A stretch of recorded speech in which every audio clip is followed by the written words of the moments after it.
Hello, and welcome back to the Everwind Chronicles. We are in chapter 29. And so, without further ado, because I know we're in the middle of a pretty intense moment, I want to give you the recap and jump right back into it. So, the moment, one of the moments that the party has been anticipating is here. The party has been on the hunt after their encounters with a man named Kotok, the leader of the criminal organization, the Leather Hand. They decided that he needed to die, as he was apparently very evil and psychopathic. So, through a variety of circumstances, they kidnapped a woman named the Keeper, which is the keeper of information for the Leather Hand about their operations. And part of this was important because as the party has been learning, the city of Elduin, a very large city, the capital of Corandia, is a spider web of intrigue and interrelated interests, corruption, good, bad, and gray, and just people of varying interests, such that killing any man of power will have consequences. And the Keeper was able to tell them what is most likely to happen were they to kill Kotok. The first of which, the archpriest of Corandia, would be very upset, as he secretly had a business arrangement with him. And as well as there would likely be a war in the underworld, because killing Kotok would create a vacuum of power as interested parties vie for leadership of the Leather Hand, as well as other organizations trying to take advantage of the perceived weakness. And an unknown individual referred to simply as the benefactor would likely be unhappy as well, but was impossible to predict because so little is known about them. The party decided to confront Ranbon, the archpriest, at first, where they discovered that he had a plan to kill basically all of Corandia by releasing a deadly virus that would kill anybody it came into contact with within 3 days. And was apparently aligned or had business with the necromancer Belladonna Rixa, who had a conversation with the party via an illusion of sorts after they defeated Ranbon, and said some things that inserted some doubt among certain party members. And during that incident, Valen was also apparently infected with something, or had some vial of some mysterious substance thrown on him that seems to be causing some exhaustion at the moment. The party then returned to Elduin, where their timetable for killing Kotok was moved up unexpectedly, as they discovered that he had kidnapped Sister Kiri, the beloved cleric of the god Ixi, the god of luck, or goddess of luck. The party enters Kotok's hideout, thanks to the help of a magical fox named Briar, who Bear had freed earlier. Making their way through various magical rooms, traps, and predicaments, defeating monsters, nearly dying, making a sacrifice to a demon, and rescuing a tabaxi named Fagino, who is apparently something called a scribe of Levixus, who can make very powerful magical books. They then finally find and confront Kotok, who, as they enter the room, discover he has Sister Kiri sitting beside him at a table as he eats. And as she turns to them, the party sees that on one side of her face is covered with acid burn. And he has also gathered around him men of the city guard, and informs the party that while these men are here, his men are actually at the homes of each of these city guardsmen, apparently holding each, the loved ones of each of these guards, wives, children, parents, brothers and sisters, whoever, holding them hostage, and if they don't hear from Kotok periodically, will kill them in apparently sometimes brutal ways. Informing that the party that the way he rose to power was by making it clear that hurting him was really hurting yourself and everyone you loved. Asura tried to kill some time, pretending that she was still for sale, to which Kotok offers 10,000 gold to kill any one of the party members, effectively calling her bluff and eventually saying that she was just little more than a common criminal. Valen steps up and tries to persuade the city guard to side with them, but the guard seems unmoved but apologetic, fearing for the safety of their loved ones. Valen calls them to task for this, saying that they can't call themselves honorable if they don't help them attack Kotok. To which Kotok replies something to the ends of, all right then, let's see if you really believe your own words. If you live through this night, you'll go on to do many more honorable things, right? You'll do lots of good, lots of people like you. So, lots of good things. So if you really believe in choosing honor over your loved ones, then just turn around and walk right back out there and leave old Kiri right here. And live up to the words that you're asking them to do. That's your sacrifice. So just, mind you, it's not that I don't appreciate the methods, I might say. You want someone dead, and you're willing to let all sorts of innocent people to die to get it. And he actually turns to Kiri, and he puts a finger under her chin and looks at her and says, what you say, Kiri, love? I'm beginning to think she might have been right. These blokes are the villain of this story, and they just don't know it yet. And he turns back to you and says, so, what'll it be? And he runs a finger down her acid-scarred cheek. She's your loved one. And then he grabs the back of her neck violently and says, she is your sacrifice. That's the exact sacrifice you're asking these men to make. So prove you're not full of it. Just turn around and walk away for the sake of your honor. Now we pick it up. Asura gets up from the table and she leaves. She walks out the same way she came in. Okay. And she specifically kicks the chair back as far as she can when she does it. I believe you were at the end of the table before he stopped you.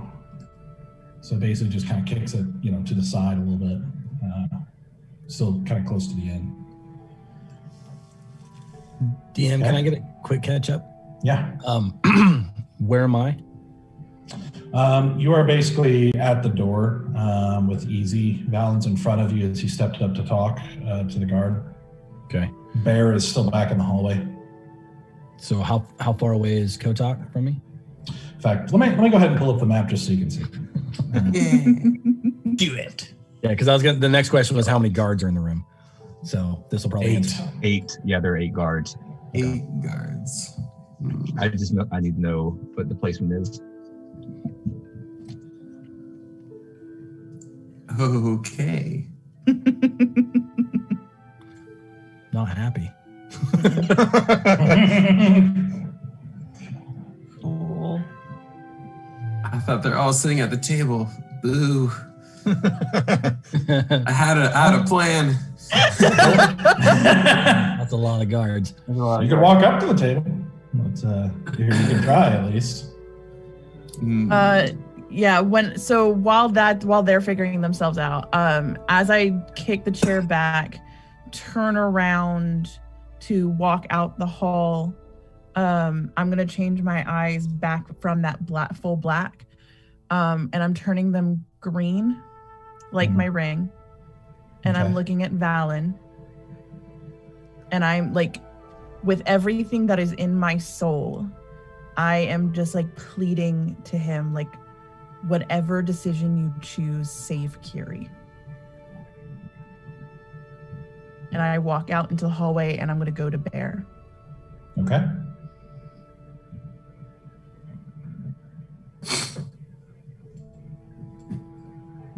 If I take a step up, what happens? Just one step. He's just still watching you very closely. The guards don't do anything either. They're still standing where they are. They're very nervously, like weapons drawn, kind of like looking at you guys, and everyone is on high alert at the moment. Mm-hmm. So I'd like to walk up to the foot of the table to give Valen a little cover. And I'm just going to look at Kotok and be like, I've let you have your say. But what guarantee do we have for any of this? All I've seen is the actions of a coward. Like, you can't even attack us head on. You have to take these men's families and our friends. Like, most likely, you're going to die either way. And if you live, these won't be the last ones you kill. So you explain to me how this evens out. Because if I kill you now, a few might die, but many will be saved. And why would I ever trust the word of a coward? I never said I understand the foolishness of honor. I'm just saying it's your own words, and I'm just putting them right back into your mouth. You're the one saying that, just saying no to your innocence and everything is honorable. Frankly, I don't think that's the way most people treat honor, is, sacrificing innocence to kill someone. But, I never understood the whole thing anyway. I think it's nonsense. I'm not trying to even anything out. And everyone does. I might as well have some fun while I'm at it. Well, while this is happening and they're talking, Bear, can I get healed up? Yeah, I'm just sitting in the corner, and I'll just reach out my hand, like shake your hand. And how much do you need? I need 8, 7, 6, 5. I need 5. Perfect. Give you 5. And I'll just I'll kind of like look at you and just kind of like nod my head like are we doing this? I'm going to take out my bag of invisibility dust, and I am sprinkling him and I with it. Which will dust of disappearance, which is 2d4 for the amount of time it will be on us. Not great. So that's going to be 3 minutes that we have to be invisible. Okay. And then I'm also. Pardon? Or until you take an action. It doesn't start until we take an action. No. If you take an action, you won't be invisible anymore. Yeah, it doesn't last you forever. attack or whatever. Yeah. Shoot. Oh, I thought it said it just gave me 3 minutes of time to be invisible. It basically works like the invisibility spell. I'll double check, but I'm pretty. If a creature affected by the dust attacks or casts a spell, yeah. So we can't be invisible and also attack. It's not forever. It's just, it's basically giving you either a non-combat edge for a while or a brief edge in combat. I mean, you're going to get one good round with it. Are you still doing it, Asura? I mean, basically, it gives us one opportunity to get into a space. I think that'll be helpful, but it's up to you if you want to use it or not. I mean, I spent all of my gold on this shit, so I want to use it. Okay.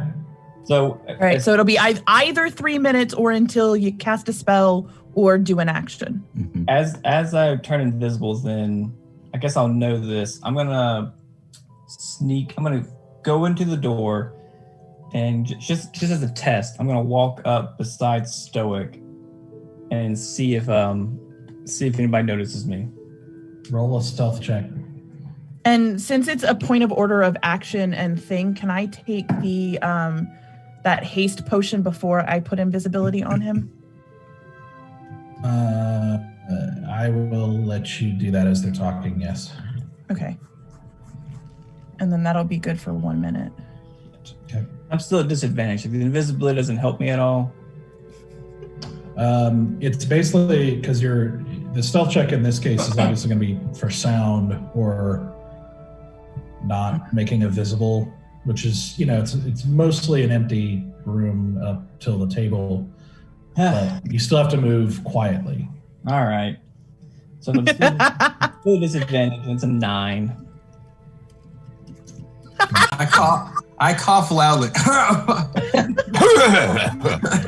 I'm continuing to talk to Kotok, and not quietly either. Yeah. I'm semi-yelling. Like, You actually do see a couple of the soldiers, as you walk up there, you do see a couple of the soldiers are looking around like something, like they're very alert now, like looking intently at where the sound, they think they're hearing something basically. All right, I'll hold there until something else happens, ready to attack. Like I've got my spear ready to throw. Okay. I turn to look at Easy, and I kind of give this kind of probably a little hard to see via camera, but it's kind of a, are you with me? And do you nod or anything, Easy? Yeah, I take my hand and wipe it across my eyebrow and put my hand behind my head and do like a little shake. Yeah. And I walk up beside Stoic, and I kind of look over at him because you're still talking though, aren't you? oh yeah, I'm just letting you guys do your thing. I am full on. He didn't say a whole lot, so you're gonna have to. Yeah, I got plenty. All right, cool. Then if I see all the guys are prepped and ready, right? I am sprinting in using my now doubled movement. I am busting out my crossbow. Yeah, that haste spell or that haste potion, which acts like the haste spell. I'm busting out my crossbow and I'm firing 2 shots since I get an extra action now. I'm going to do 2 shots right at Kotok's throat. Okay. And do I get assassinate because he can't see me coming in because the guys have covered me and I'm invisible? So, pop off. As she's starting this, are you saying anything? Yeah, I'm just going, continuing the conversation while they're setting all this up and just being like, you seem to misunderstand the situation. You may think you're in control, but you're not. You've seen us in action. There's no reason we can't take you and every man in this room, and you know it. Otherwise, you wouldn't have gotten insurance. So the question is, what do you have to keep us from killing you? What can you say? Because I know you're a coward. You're the one on trial here, not us. You think calling me a coward's gonna make me say, oh no, you're right, let's fight fair. Oh yes, oh mighty cleric, mighty priest. Oh yes, you're totally right. Nah, bollocks. Of course I don't fight fair, and of course I don't fight clean. Look at where you are, mate. Dragon's Den. Look at where you are, mate. You still don't even know what game you're playing. But if you really want to, and he sets the chicken down in front of him and stands up, kind of scooting the chair back. I suppose we can. And then his eyes dart up as you see crossbow bolts coming out of thin air, seemingly, as a now visible Asura is behind you. Asura, roll your attacks. All right, I warned you. My first attack was 18 plus 5, 18, 19, 20, 21, 22, 23 to hit. It hits. All right, so that's going to double this because it's my assassinate. Plus it's my sneak attack. Okay. You double those rolls as well. What? Yeah. Yeah. So that's going to be for 10, 13, 14, 15, 16, 17. 17 doubled is 34. 34 plus 2. So 36 for the first hit. 36. Yep. Second hit was 13 plus 5. So that's 15, 16, 17, 18 to hit. That hits. So that's going to be sneak attack plus. I can only use sneak attack once in a round, correct? Yes, once per round. Yeah. Okay, so this is only going to be a 1d8. Mm-hmm. 8 plus 2, so 8, 9, 10, an additional 10. Nice. Woo! That's great. That's 46 total. Correct. As I see those arrows land, I'll also take a chance and throw a spear. I'm darting. You won't get to because you actually Yeah. failed a stealth check there. So Okay. The moment he gets hit, I'm darting across the table. hold on. As you let loose these two rapid fire bolts, you see them go straight into his. You see both of them just very quickly, one after another, go straight into his sternum. But you hear an unexpected. As you look over and you see he's not bleeding, but you see Kiri double forward as blood starts to pour out of the front of her. Motherfucker! And you see Kotok grin. I don't want to play anymore. Well, let's do this then. I want everybody to roll initiative. Oh man. That blows. Oh, that's not great. What do we do now? I don't have the spell. I didn't prepare it. Well, that's good. Listen. We made bad choices. We're known for making bad choices. Mm-hmm. We're going to continue to make bad choices. I know. I don't want to kill Kiri, though. I know. I didn't want to kill Kiri either. So for those in the audience who don't know, Doug sat us all down at the very beginning of this whole thing. He's like, you're going to play in my world. It is very dark and extreme consequences. Extreme consequences. Uh-huh. And he has held true to his promise. Yeah, and we were all like, that's fine. Now I would like to point out I've never fucking played D&D more than like twice in my life. So I had no concept of what consequences were until just now. Yeah. Until just now. Yeah, I mean, I did say there are consequences, and I did say the bad guys are bad. Mm-hmm. It took us a year and a half to really figure that out. That's all. Yeah. And it's not like his cleverness has been repeatedly told to you, and his just twistedness. That's just shit like sure, but we're young and dumb, and so like. okay. 15 and higher. 20 total. 17. Okay. Nice. I mean, I'm going second, guys? I think you finally got a good thing going there. Yeah. Man. I think you did. Okay. All the cards rolled to me. 10 to 15. I rolled a 14. 11. Ooh, tied with Fallon. You want to go first? Or you want me to go first? You can go first. All right. I don't know what I'm going to do. I had a plan. Right out the window. Plans out the window now. Uh-huh. Okay.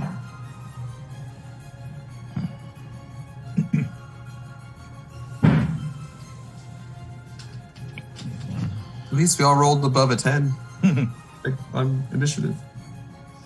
A rare moment indeed. A rare occurrence for all four of us. It's like the calm right before the storm. It's the good thing before we all die. So, Yep. Okay, so Asura, you are first. As you see now that strangely there are now two bolts sticking out of Kiri's sternum as she like doubles over and coughs up some blood and then passes out. No. Fuck. It's your turn. Okay. Because I am currently in possession of. I'm sorry, she doesn't pass out, but she almost does. She looks like she's. Okay, Horrible I am shape. in possession of a potion of greater healing right now. And though I would like to cause pain, because fuck him, I am going to, using my doubled speed right now, because I still got haste on me. I am running to Kiri, pulling her back, and then dumping that potion in her mouth. Okay, so about 30 feet to get there. You're going to use your action. You can use an action to put the healing potion in her mouth. Mm-hmm. You're going to use your second action from your haste to pull her, like try to drag her with you. Yeah, basically, like, or if I can push her chair. Basically, I need her not in physical proximity to Kotok. Okay. So, let's see. 30 feet. I mean, with your haste. Let's see. So you would have 60. I'd say you probably get to about where Bear is, dragging her. If that's what you're Sure, trying to do. yeah. If I can just get her back in a way, and behind a wall of big burly people. Okay. So that's a greater healing, I believe, is 44 plus 4. Is that right? Yeah, let me pull it up. Hold on. 44 plus 4.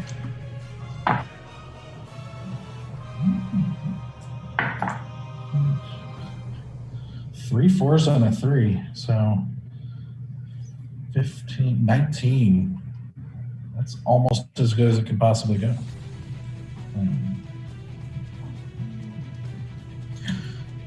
So as you basically pull her away, and she's almost limp, like there's, she's on her last leg.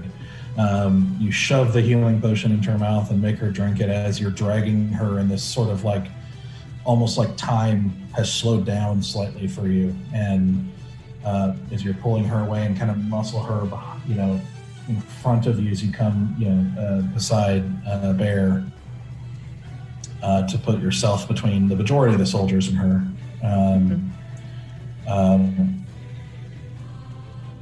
You do see a little bit of life come back into her, and her start kind of coughing, and you see a spat of blood hits the floor as she's coughing and, clutching at the crossbow bolts in her sternum. So, okay. So that's your move and 2 actions. So I guess that's it, right? Yeah, I mean, can I just look? Can I just look? Like, I mean, like, I'm like almost straddled over her, like trying to basically put my body between her and anything else around us. And I just want to look at her and be like, I hope there is luck left. Okay. All right. So that's your turn. Mm-hmm. Next up is Kotok. So,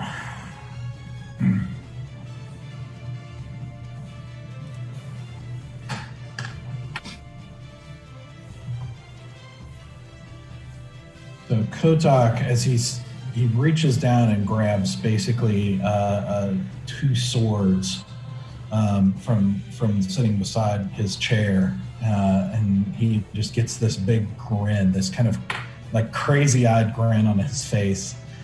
And he jumps up onto the table and runs down the table.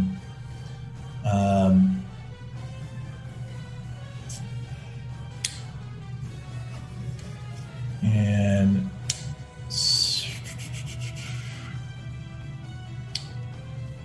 Stoic, I want you to make a strength saving throw. Come on, stop. Shows that orcish strength. The sound. Sorry, that's 4. 4. No! I have no adders for strength.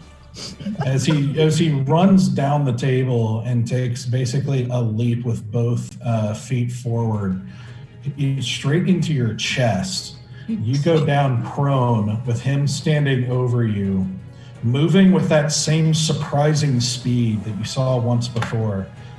A guy with a gut doesn't seem like he should, be moving this fast, but he just lets out 2 vicious attacks on you as you're prone, which makes him have advantage. So yeah. Damn it, never mind. I was just wondering about the mushrooms that I snuck into his drug box, if that ever came into fruition. I guess. Oh, man. I don't know at this point. Okay. So the first one is a 24 to hit. Oh, that hits. The second one is a 15. That does not hit. Okay.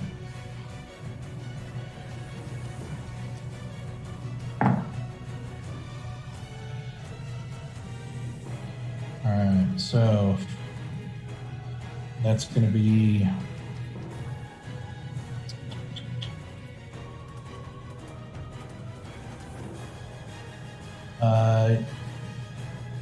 8 points of piercing damage slashing damage, and 1 point of poison damage. Okay.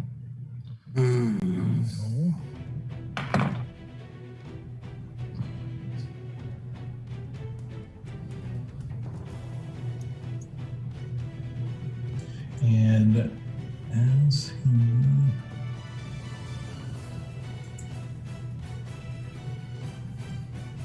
So gonna hit him in the balls with my mace.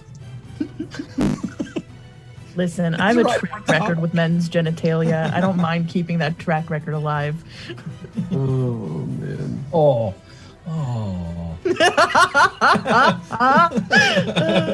And it was for Kotok too. Yeah. I gave those balls to him when I cut him off. So with, let's see, what is...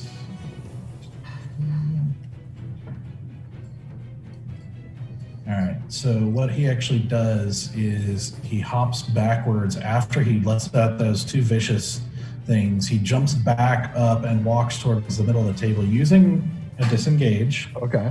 a cunning action on Valen. But Bear, you will get an opportunity attack if you want to take it. Oh, So your next action is going to be let go of your invisibility. So you can decide if you want to do it now or on your turn. no, I will not. Okay. Do I get an opportunity attack? So he jumps back up onto the middle of the. No, you're prone. Oh. And out of. Yeah. Towards the middle of the table and stomps the table, and he's like, "Come on, then." Bear, you're up. Sweet. As soon as Asura brings Kiri, I'm gonna pick her up, Kiri, and take her to the hallway we just came out of. Okay, that's going to be your action. I know. Yeah. Well, I mean, I didn't know for sure, but I figured. That's a And sight. So I think that's going to be basically your movement because you're carrying her as well. Okay. You basically set her outside the hallway, and then you're there. That's all I can do. Okay. I mean, I'm asking, is that all I can do? You would still have a bonus action. If you cast a spell or anything like that, you'll be uninvisible as well. But I'm okay. So I'm still invisible. Then yeah, never mind. I'll just take her to the hallway. Just hold there. So I believe it's just an attack or A spell, just an attack or a spell. Okay, then I will hold there. I'm thinking like also, unless you're doing a weekend at Bernie's type of thing where you're moving her, like you're seeing a body get lifted into thin air and then moved 15, 20 feet. She can fly. She can fly. The luck of Ixie be with you. Listen, we all did a high school version of Peter Pan with pulleys and rope. This is just that. Taking us back. High School Musical, y'all. We're optimistic. Everyone. Okay. Easy, you're up. All right. I'm going to let loose a magic missile at Kotok. Okay. All 4 of those hit. I'm going to roll them in my Your real die? 3d4s. It's a spell one. Yeah. All right. That was good. That was a 10 plus 3. So that's 13 damage of force damage. Okay. Okay. And I go, how about you? So as you put your hand out and let loose the kind of familiar dart as they twist through the air and go straight through Kotok. Again, you hear from behind you as you glance behind you and see now little dots of blood started freshly pierced into Kiri. As she drops to a knee. And Stop trying to kill Kiri. Well, I thought he might have done like a sleight of hand that we didn't notice and blocked her. I didn't know it was a spell. This confirms it. Yeah.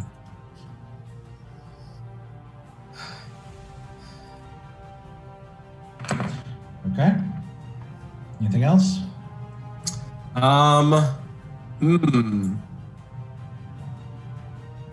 I will turn around. I can't do.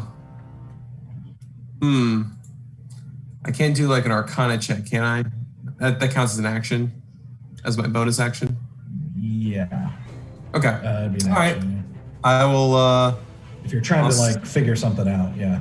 Correct. Yeah. All right. I'll stay where I am right then. I'll stay. I'm actually move a little bit towards Bear a little bit. Not meaning that's basically where I am right now. So. Or like the other side of Bear. No, I'll stay where I am, where I can basically be close to Kiri. Okay. Yeah. So I can at least investigate that whenever it becomes my turn again. Okay. Nuts.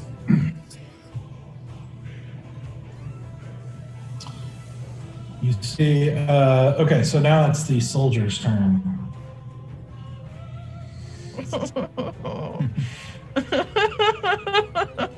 Why? I'm just glad I didn't start the fight this time. I think I'm rubbing off on you. All right. I mean, if you want to rub off on me, you can. There it is. I'll tell you what they like. Okay, so he is moving up there and attacking. I don't think a natural 1 is going to do it. Yay! We have some luck.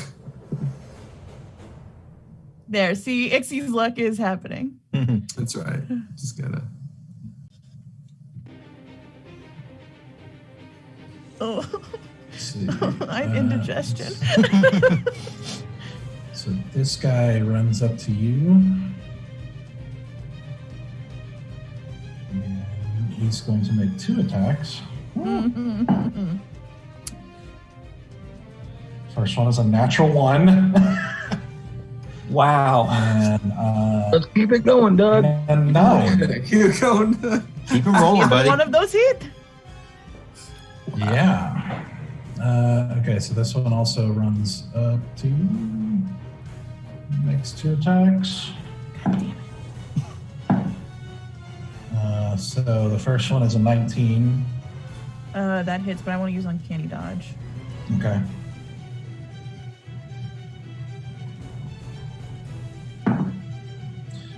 That is going to be 7 damage, so half to 3. Then the second attack is a 16. Dang it. My AC's up to 15 right now, but that hits. I have such a low AC otherwise. 3 damage. Okay. Let's see.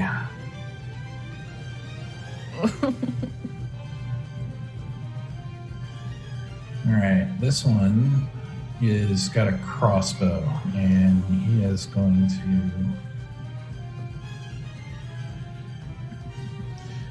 to take a shot at Stoic.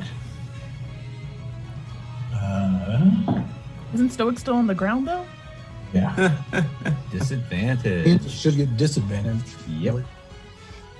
You would have, because you're prone, it basically is going to cancel it out. Because if you're prone, attacks on you have advantage. That was only melee attack. There's also kind of a table and chairs in the way and all that kind of stuff, so I'm basically going to cancel it out.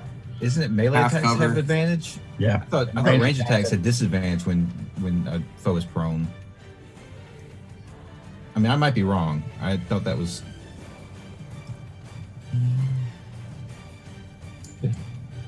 Listen, we're gonna argue rules if it keeps one of our own a little bit safer a little while longer. No, you're correct. I mean, either way, it's 9, so it's not going to hit you anyway.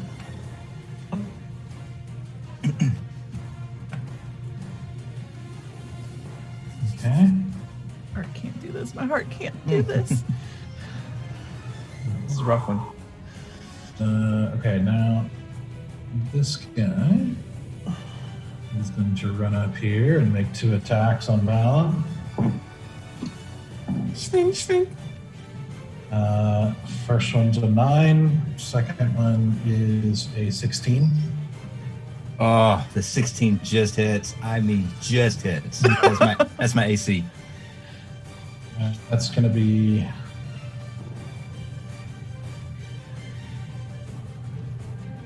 4 damage. Okay. Let's see. This crossbow guy is. He's actually going to take a shot at you as well. Okay. That's a 10. Misses. Ah. All right. God, is Ixty be on our side tonight? This guy runs up to you. Oh, Valen. Jeez. Yep. Rolls a freaking natural 1.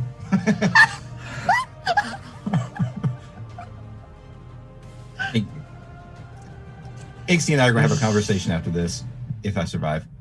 This one is going to run up and hit Stoic, this time with advantage.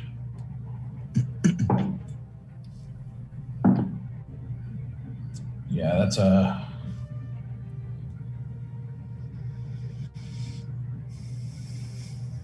That is a 22 to hit. Yeah, that hits. And then the second attack is a natural 20.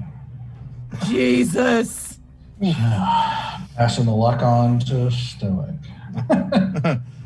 Oof. First one is 8 damage. Okay. The second one is 3 times, so 8 damage. So 16 total. Piercing damage as he comes down with spears down on you as you're on the ground. Okay. Next up is Kiri.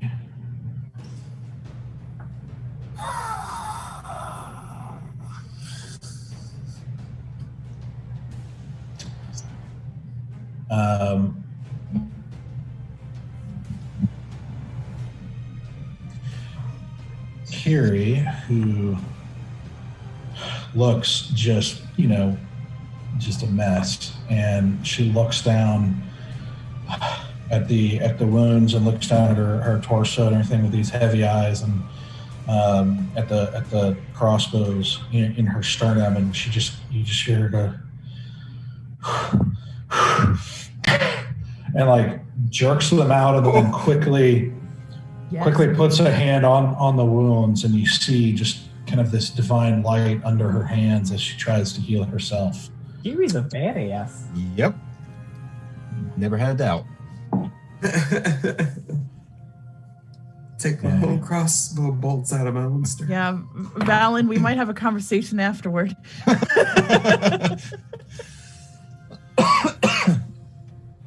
I knew you saw her first, but and you see her as she does it almost pass out. Like that is not something she's accustomed to doing, and she like has to put a hand on the wall. She almost faints as she's trying to cast the spell. That's her turn. Valen, you're up. I don't like hearing those words. Well, we can skip your turn. Yeah. Depends what these dice rolls do. It might be the same thing. So I will hit the first guy that attacked me, the one that has a spear or a pike, whatever he's got. Number 5 here. Yeah. Attack it with my quarterstaff. Red 5, stand by. Oh, you actually can't see the numbers. Okay. Oh, okay. Red 5, stand by. Weird. Oh, yeah, that's like a 9. 9 does not hit. Yeah. I'm going to attack him again. Same thing, quarterstaff. Okay, that's better. That's an 18. That hits. All right. So nervous. I don't even know what my dice rolls are anymore. Golly. That's 5 damage. And I'm going to spend a key point to do Stunning Strike. Okay. He's got to beat a Constitution save of 13. Okay.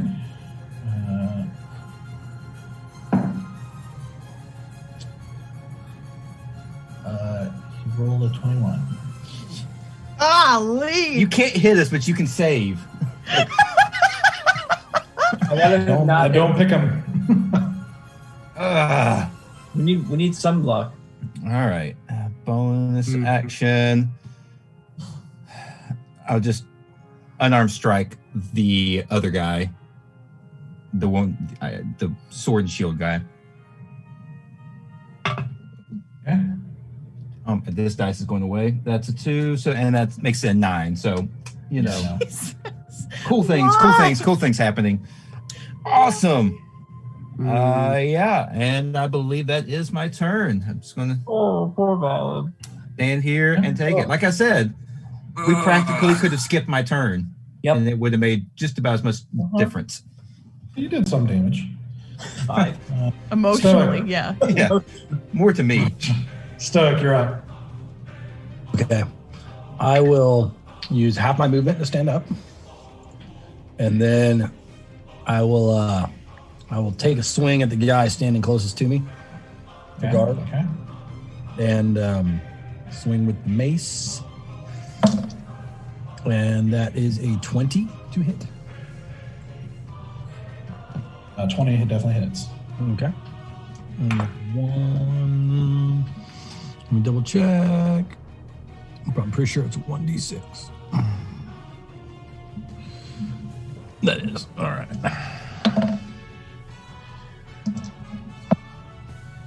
So that is a 2.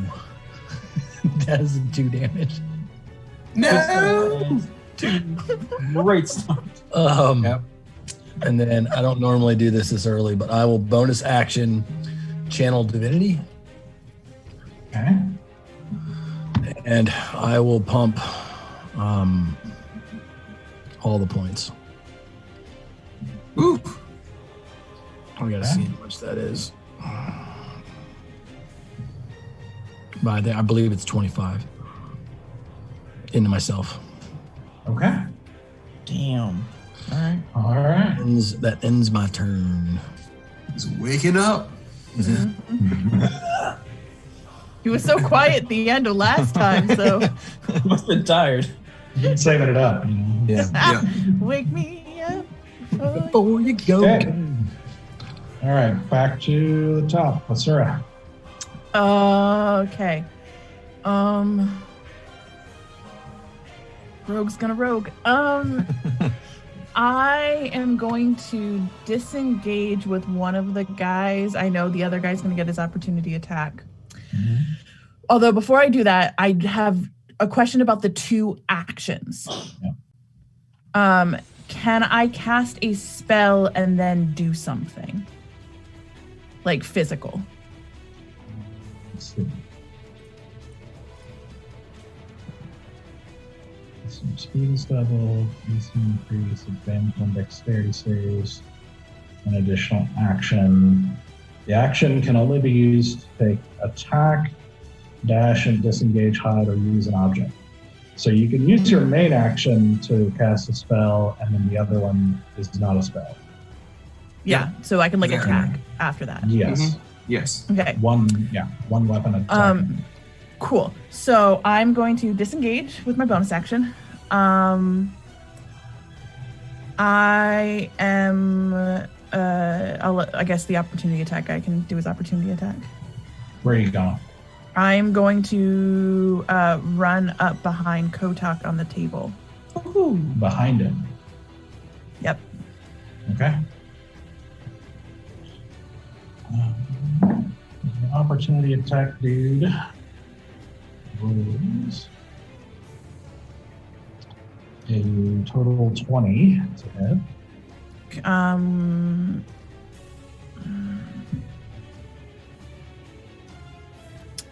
I'll use uncanny dodge.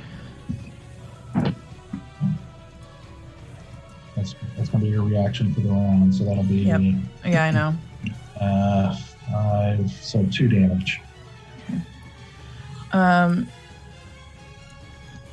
I would like to, for my action that is with haste, pull out that like gooey rope that we found, our tabaxi friend. The rope from the hell plane. That like really strong rope, Uh-huh. and like bring it around Kotok's like throat. And then I want to cast darkness on that rope that I've got in either hand. Okay.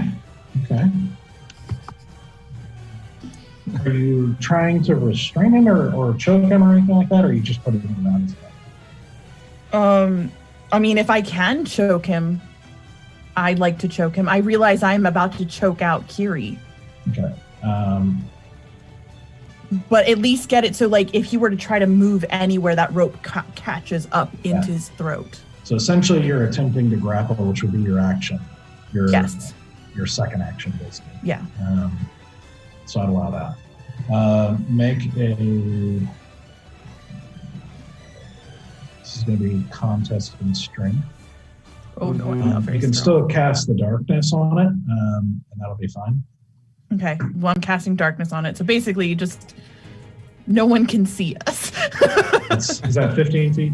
Is that right? Let me pull that spell back up. Sorry, I'm still new to having a spell. 15 feet circumference. Yeah, it's spherical.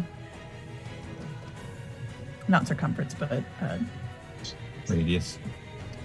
is it radius or diameter? It's 15 foot, and there's a circle image, so that. I didn't go to school for mathing, okay?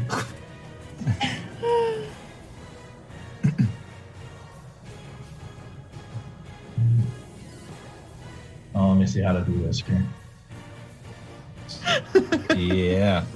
Leave it to a sir to make it complicated. Yep.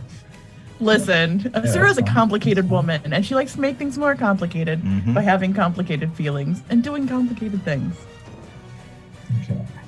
It's totally fine. Oh, why didn't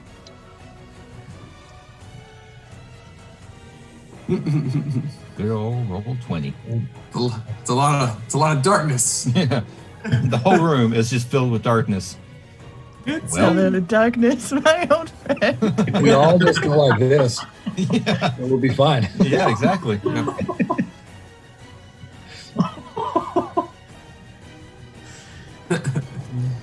Jeez. Okay, so Oh, essentially,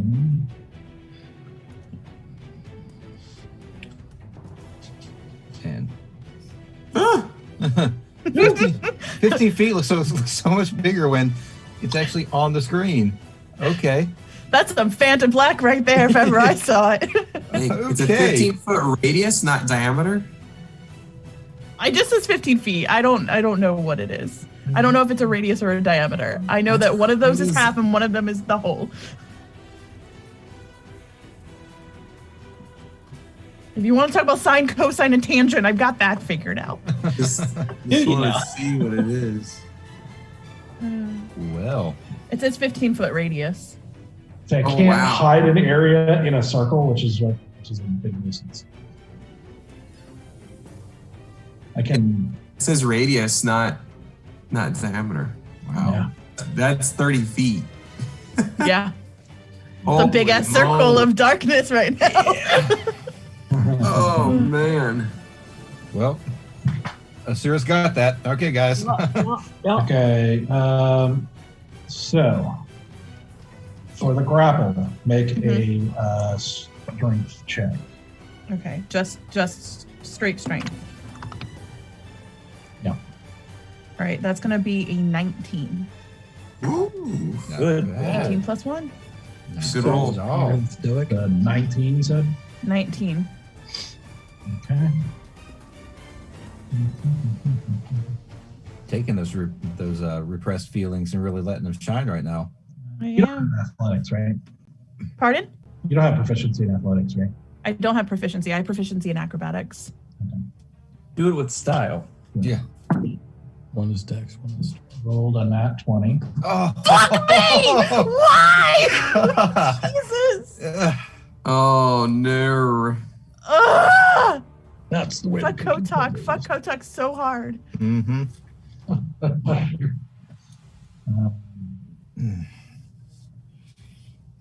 Well, damn it. I mean, that was Oh. a really good idea, and you Yeah. almost had it. Almost had it. Well, you did cast the darkness. Yeah.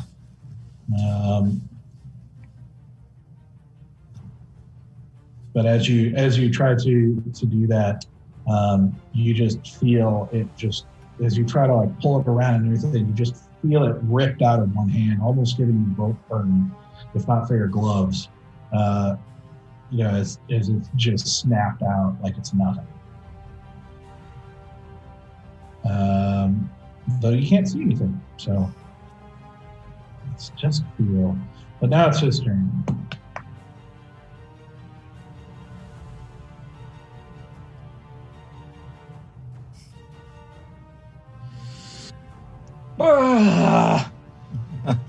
Yeah. Yeah. Shared sentiments. You hear him say, "You think darkness can save you?"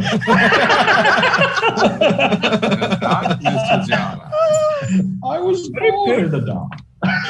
Molded by it. Molded by it. Well,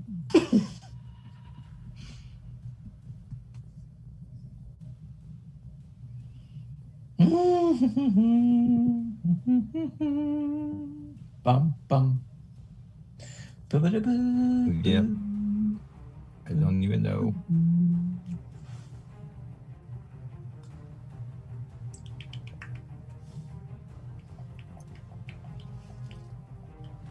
okay. So,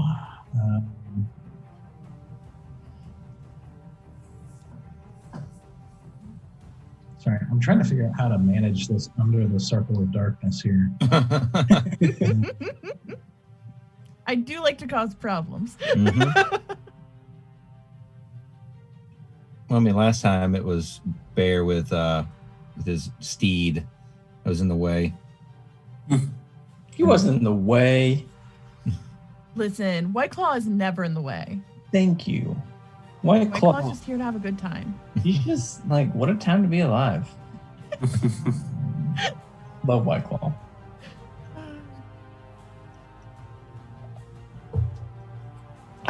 Okay. So as you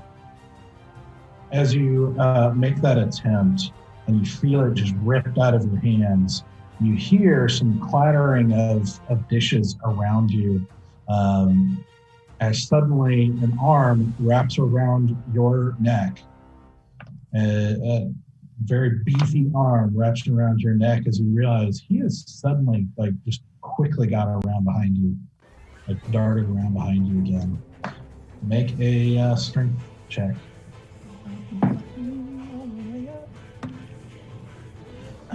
16. Not bad. You feel this beefy arm wrap around your neck unexpectedly and tighten, becoming rock hard, and you feel your air passageway just No.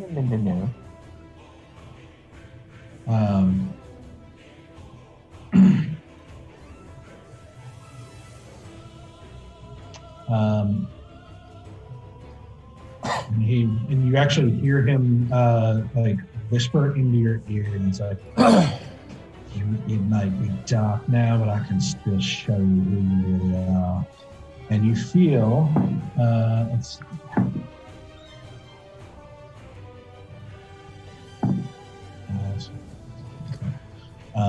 you feel this hot pain in your stomach as you feel something slash across your stomach as he brings a sword across the floor.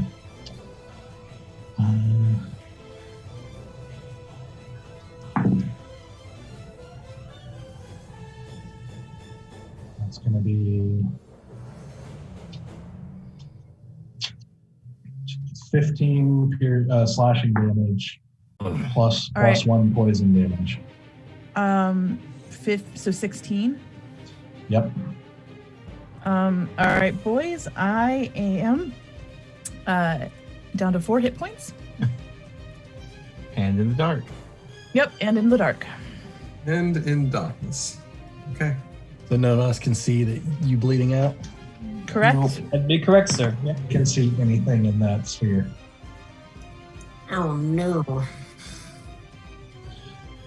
There. You're still invisible. I'm gonna give a phantom tap on phantom shoulder whack to Easy. She's like, you got this. I'm gonna stab him on the shoulder. And I'm going to run to that guard in front of me. Uh-huh.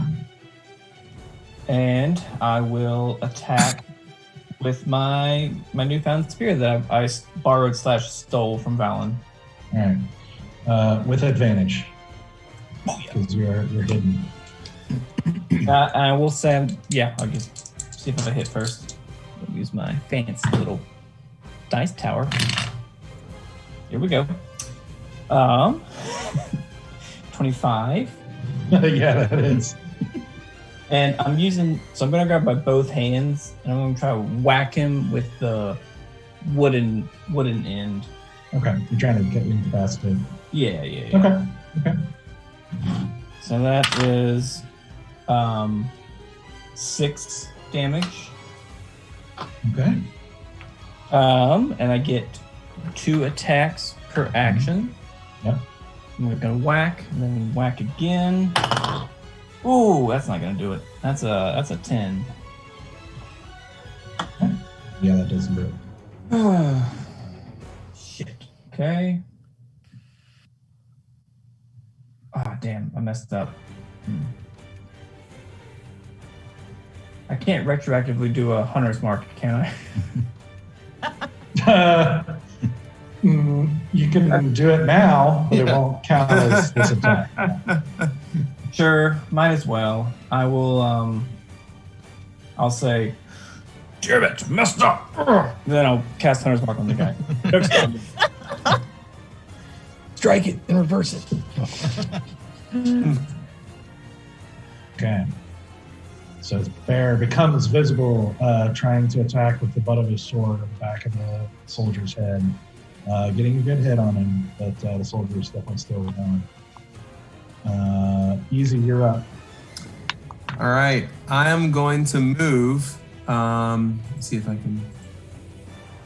I like the move here. See my ping? You'll take an opportunity attack. That's fine. Okay.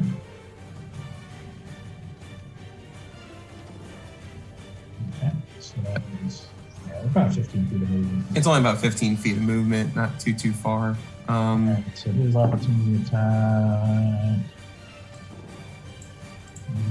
is 12 to hit. That does not hit. Ooh. Yeah, thank you, Cloak of Protection. Came in handy.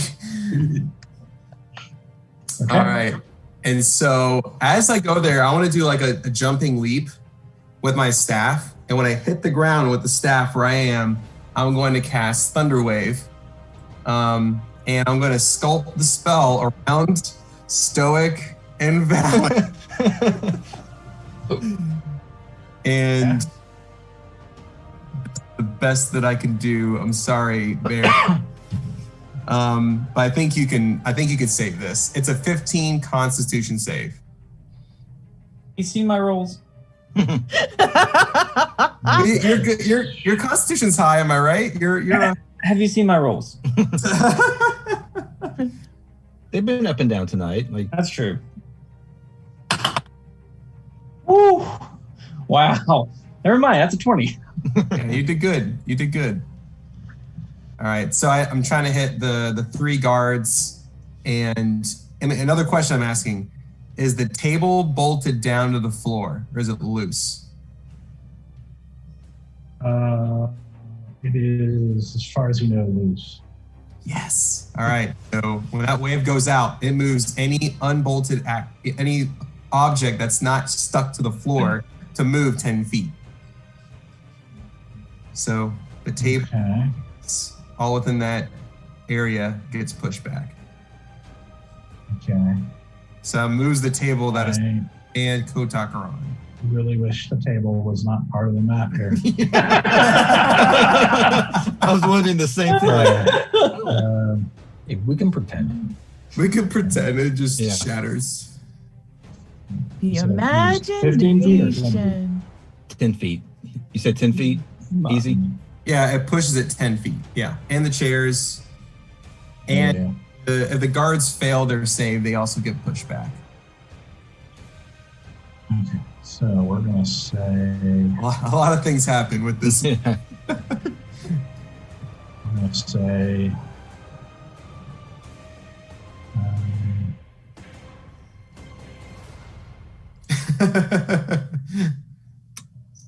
The table. Yeah, that's a good approximation. Yeah. Yep. Imagine the black sphere moves with them. Unless yeah, and we're just going to say the chairs went all over the place. So yeah, shares just flew all over. yeah, so yes. I have a feeling a couple people are probably going to have to making some saves.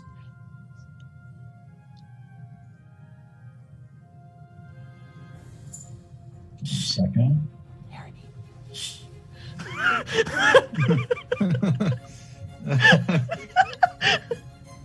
Yep. You were the one in school that always reminded the teacher that they said that there was going to be a quiz. I think you want to make a save right now. You want the opportunity to make a save. Yeah, you want to get out of this. So Yes. opportunity. You don't know me. You don't know my life.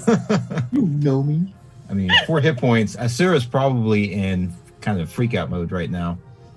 You don't know me. How dare you do something so controversial yet so true?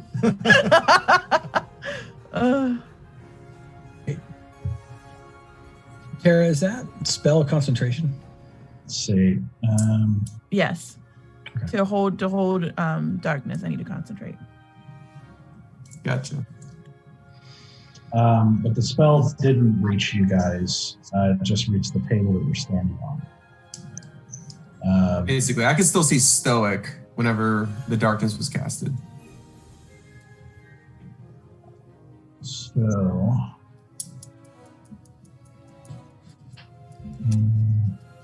oh, this guy accidentally. He's not supposed to move. I was like, how did he get over there? So... actually, so what'll happen is basically the table is shoved out from under you guys as you... there's some stuff around here. So...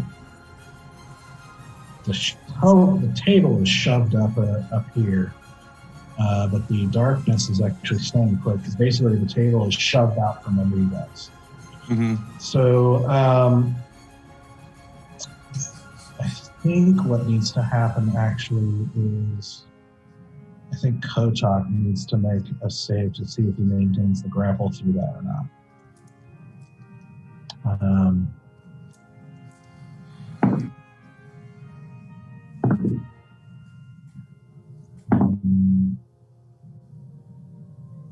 And what was your saving? It was 15? It was a 15 Constitution save. For the people, that for a moment. the immediate cube. He rolled a 17, so he's okay. But you guys both go down. You still feel his arm around your neck, but you suddenly feel the ground shoved out from underneath of you as you both go down, basically to your knees, but he's still holding on tight. So we're both on our knees at this point? Or are we still more standing? Or less. Like it's not prone, but it's just for effect. So our feet, I'm asking, are our feet still underneath us or are we landing on our knees? More or less. It's like one knee. Like it's not going to affect Okay. anything technically. Okay. But, Just asking. Okay, so the chairs go flying across the room. This guy actually... It's hit with the table. yeah. 4 people. Improvised weapon. That's right. Hey, mother effers. That's how a cleric cusses. He actually gets knocked prone Yeah. as the table like knocks into him, and he's actually going to take 2 bludgeoning damage as well. Okay. Yes. That was awesome. All right. Did all the guards save on their Constitution saves? I haven't even gotten to that yet. Okay. Sorry. There's a lot happening. There's a lot Always a happening. complication. Yep. I was just All right. curious. I was curious if you rolled 4. Okay, so 3 guards and bear, right? Yeah, bear saved. Okay, so.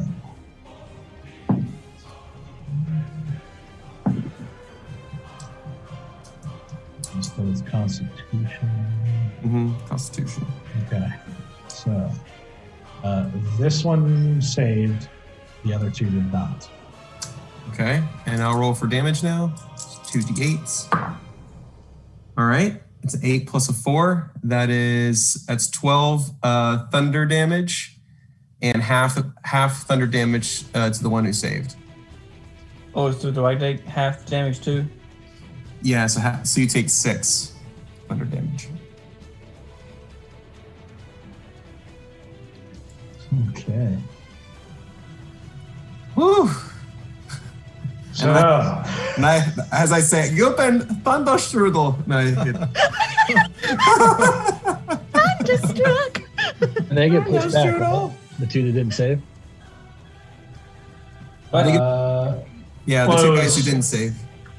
oh, okay, they get shoved back too. I thought it was just objects. Yeah, they also get pushed back 10 feet. Yeah, if they don't save, then they get pushed back Okay. 10 feet. Which leads me to my next question. Opportunity attack? I didn't think that would. I was wondering the same thing, but I was curious about it too, but I was like, I'll give it a shot. Okay. So after all that, Easy rushes forward and just plants his staff down. You hear the whole room shake as this goes off. And you see cracks in the stone just instantly go out as tables and chairs fly everywhere, flying into the crossbow guy, knocking him, throwing a couple of other guys all over the place. The other one taking the chair to the shoulder, but managing to stay in place. That chaos, a lot of chaos. That's an easy special. Right? Exactly. That's what I go for every time. Just got as much chaos as possible. Hot and chaotic. That's easy. Yep. Okay. Okay. So now it's their turn, the soldiers.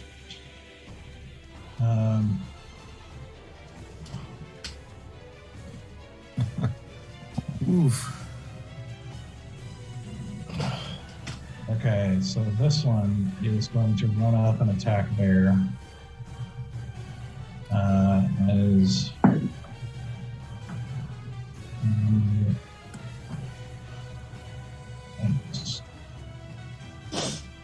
not gonna do it with an 11. Nope.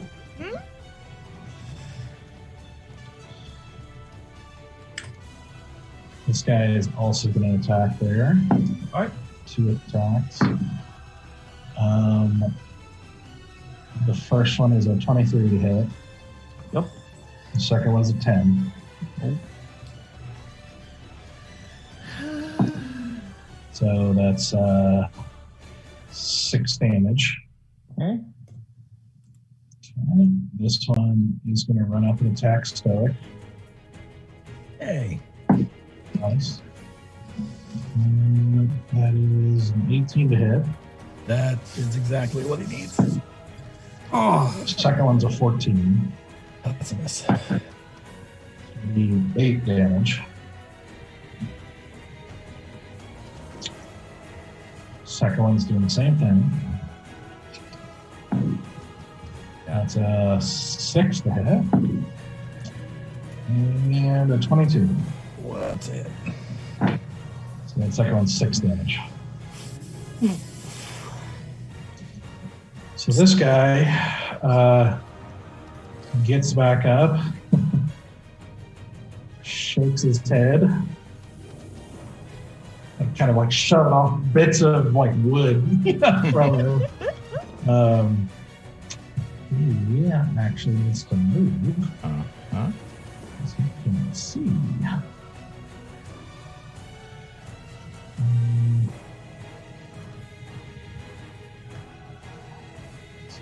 So he's going to run over here and attack Stoic as the first guy he sees. That is 15 to hit. Stoic, that's you, baby. Me? Yeah. Yeah. Okay. Like people are still hitting me. I'm trying to add up how many points. That's the most Stoic thing. Oh, people are still hitting me? Crap. Like, how much do I got to add up here? Yeah. Oh. Okay, next is this guy. He's making a couple attacks on Valen. Yep. That's not Stoic.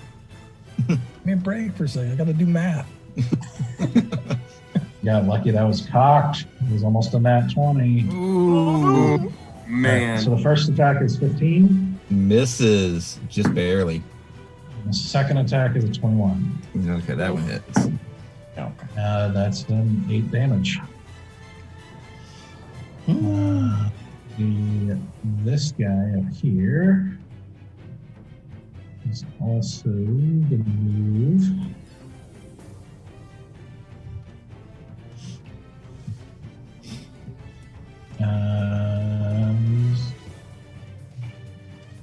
So he's basically just going to move in view of the first guy he can see, which is Easy. He can attack on Mr. Easy with 18. That is. That does Yeah. hit. That's 5 damage. All right. Then this guy is also going to run up and attack him. I'm not happy about being thunderstruck. Its first attack is a 6 to hit. You're not going to do it. And the second attack is a 19. Oof, yeah, that is. So that's going to be 6 damage. Okay. That does it for them. So let's see. I feel like he didn't like the fact that his AC was DC'd. So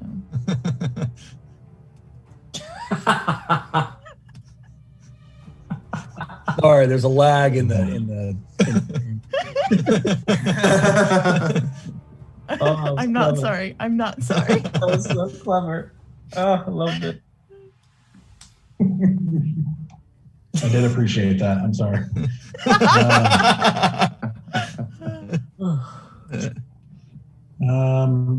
Kiri.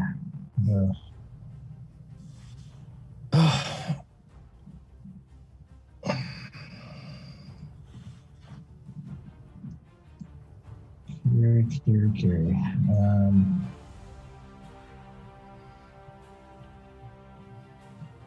Kiri, your time has come. Come on, girlfriend. You know that you're the only one. To disconnect yourself from Kotok.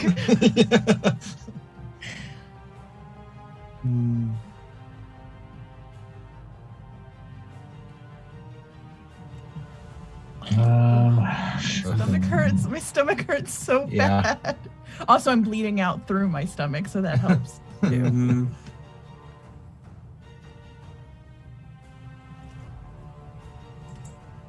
Okay. She's going to do that. Do something good, girl. Come on. Help us out, please. Did we leave Vigino back in the hallway? He's I told Fagino and Briar to go get help. That's why I was like killing so much fucking time. Yeah. Right. Okay.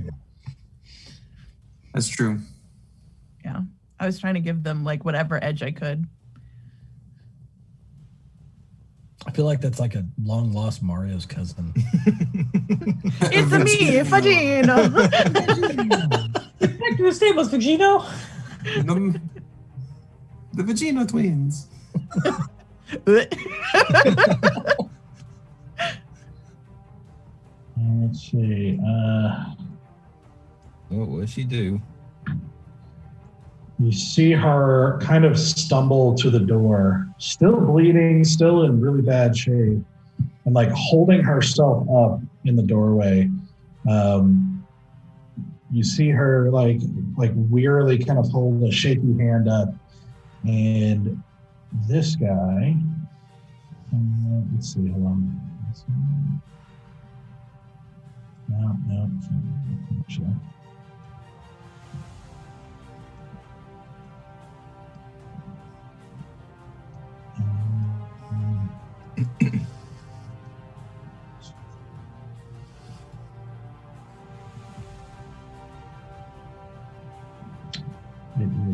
It's got to be this guy.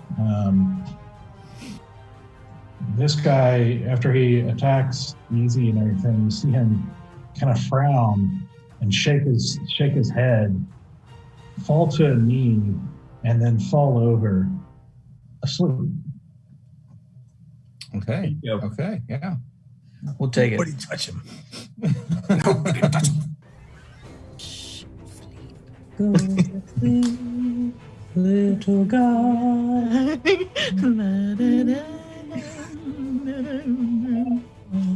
Okay. Valid, you're up. Oh man. Words. Oh, I have so much. Well, we're going to attack the guy in front of me. I'm trying to pick out which dice won't betray me tonight, which so far is all of them. So we'll see how that goes. And Sudden but inevitable betrayal. I'm going to go ahead and make 2 attacks against the guy that's right there in front of me. Okay. All right. So one is a 15 and one is a total 20. Both hit. Yeah. All right. Woo. There you go. Now, this with my quarterstaff. Nice, nice. So we've got 8, 6, 14 points of damage. Nice. And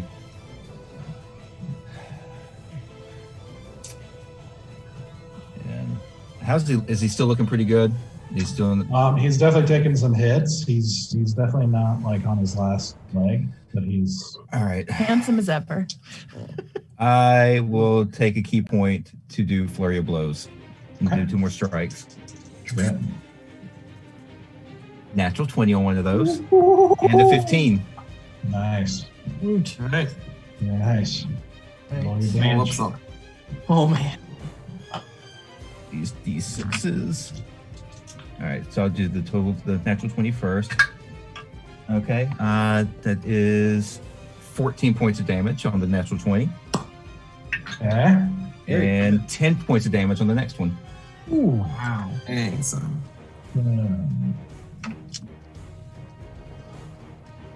He was feeling good before. He's not now. Still handsome as ever. As you make 2 quick strikes with your staff, and then 2 use them channeling that key, and you taking 2 more quick strikes.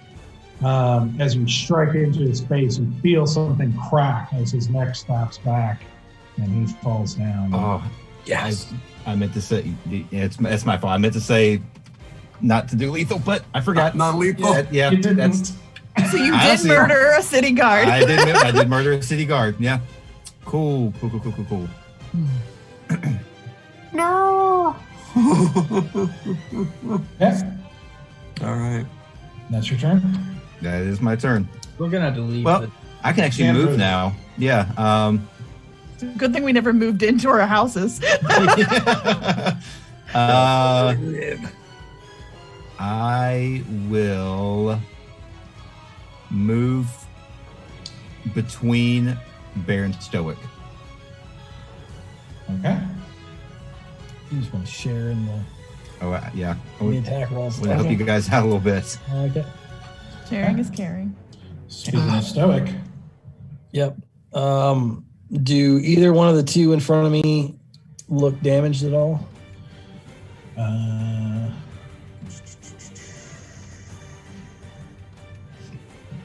Nope. I didn't think so. All right. So then I'm a cleric, and therefore I will work in counterclockwise order. And I went, Sure. sure. Yeah, that's can't. That's how it works. Yeah. Everyone knows that. Yeah. I will bonus action rev up my mace and call my spiritual weapon to enlarge my mace. and I will swing them both at the same time. If your spiritual mace lasts longer than 3 hours. Oh gosh. Please consult a priest. Wait, what am I Oh, I All right, just what- now got that. That was really bad. I'm like, wait, 3 hours. I'm like, she's talking about that pill thing. Bless you, All right, sweet so- summer child. So strike for the standard mace is 13.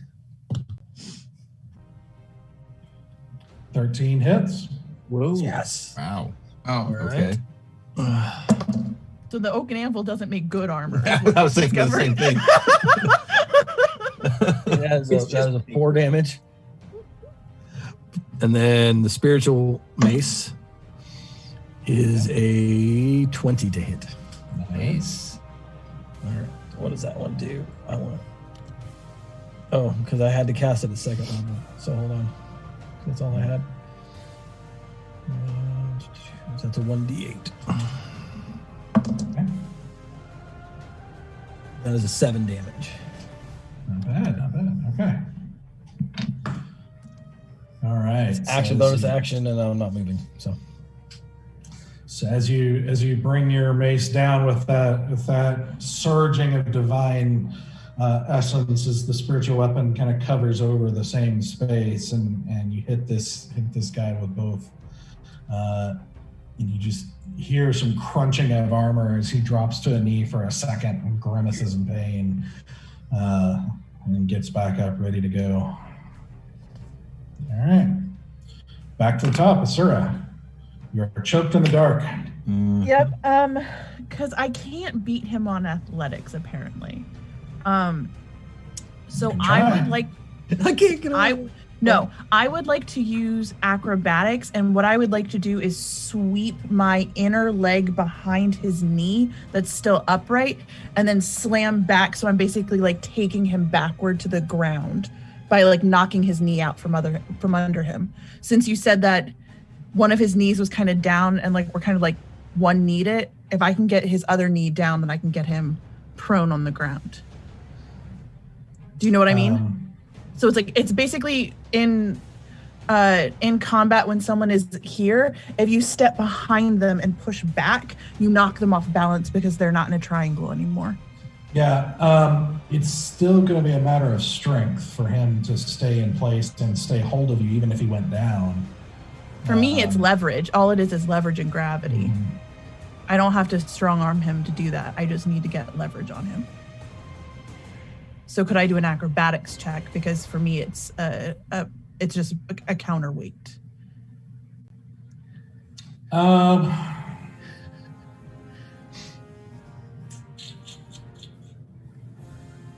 So I don't know that it's acrobatics. I would let you do a dexterity check. I'll let you do that.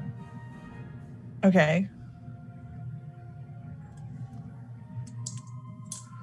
Please be good. Be contesting his strength to try and break it. All right, so that's going to be my dexterity. So just straight dex. He's doing a straight athletic. I mean, a straight strength, and I'm doing a straight dex. He rolled a nat 20, so I'll save you the trouble. Cool.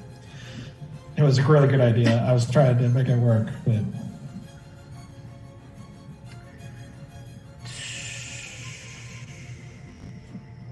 you basically feel like a kid in like a grown adult's arms. It's like this guy's not moving. Which is scary since you also can't breathe at the moment. I'm going, and that was one of my actions, correct? Yeah. For my second action, I'm going to take out my life drain dagger. Uh-huh. And I'm going to stab him in the gut. Okay. I know that's going to hurt her. you can't do it though. Yeah, I think it's going to be... These are making me brush up on my conditions here. So you can still attack for sure. I'm just making sure it's not a disadvantage or anything. I don't think it is. Yeah, I think you're good. And I won't... Normally in the darkness like this, it would be a disadvantage, but since you're like in each other's space here, I don't think it's going to be hard to make an attack. Like I can physically feel his belly like against my Right. Yeah, this is not a disadvantage situation. So go ahead and roll your attack.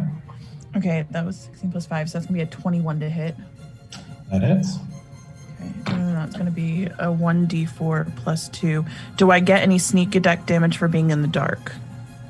No, because you're not hidden, and you don't have advantage, and you don't have an ally next to you. So, all right, that's going to be 5 points of piercing damage, and then I roll a 1d4 to determine whether or not I get a hit point back from hitting him. And I rolled a 4, so I get a hit point back. all right. So it's just 1 hit point, correct? Because it's still a prototype? Yeah, it's just 1 hit point. All right. And I heal for 1. Yeah. And as you stab into him with this in the middle of this kind of contest of strength here, you feel kind of a strange tingly sensation kind of go up your hand and up your arm as you recover that. You feel a little bit of healing, and just a little tiny little bit better. from your wounds. It's not quite the same as like the divine energy you are used to feeling from like stoic or bear. It's a very different sensation. It still accomplishes the same thing.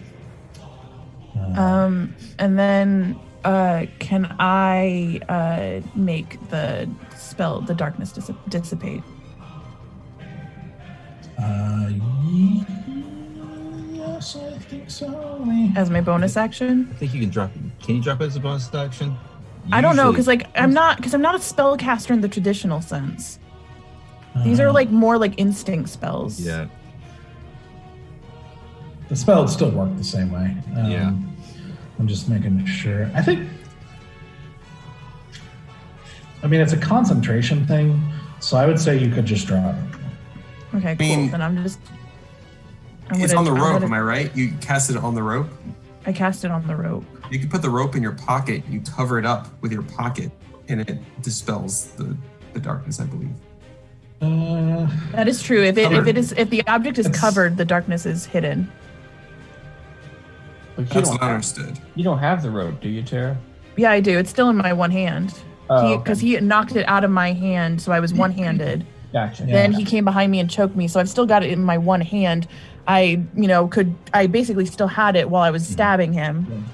I'd let you do it either way. I would let you. It's a concentration thing, so I would Alright. just let you drop it for free, Okay. or you can stick it in your pocket, whatever you want to do. Which would be my bonus action anyway, because it's interact with an object, and I already have it. in my Yeah, and possession. actually, I should have made you roll a concentration save when he attacked you anyway, but That's true. Just ignore that for a second. Then I'm just gonna Leave it tuck it in my. Then I'm gonna tuck the rope inside my cloak to like mask it.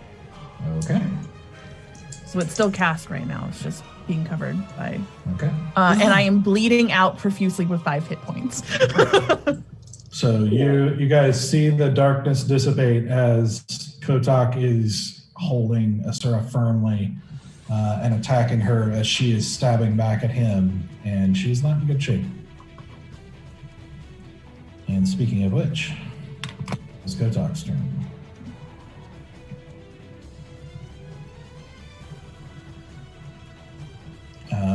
Which he is just going to keep attacking you. Of course he is. Of course he is. So his first attack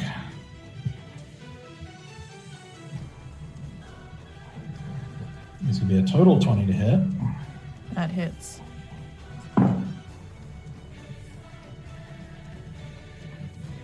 And that's 10 damage plus Can I 1 cast- poison. Can I cast Thaumaturgy as my reaction before I get knocked out? I mean, not Thaumaturgy, Hellish Rebuke. I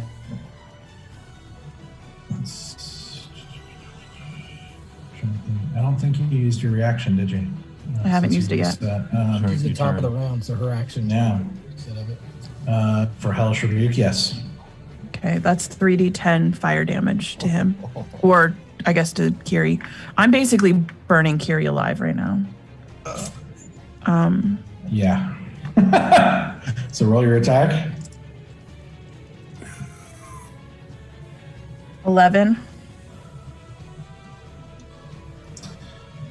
That's 3d10? Yeah, I rolled a 5, 5, and a 1. Wow. Yeah. And as you do, you see you just flare up in this flame, and you see a bright flame flash from the corridor, and you see Kiri goes down. No. Does Kiri going down take Kotok down? Now that she's out, is he out? No. Fuck me. I was hoping that would work. Ah!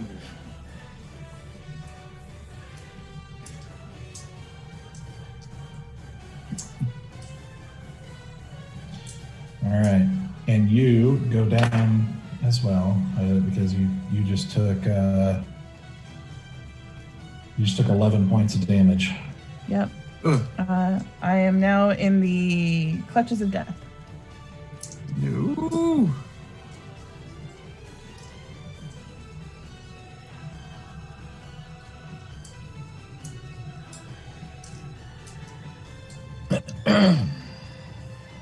Cool. He tosses your body to the side, and starts walking towards Stoic here for his second attack. And as he's walking, he tosses you to the side and says, "Stupid and a failure." And walks up to Stoic and makes an attack.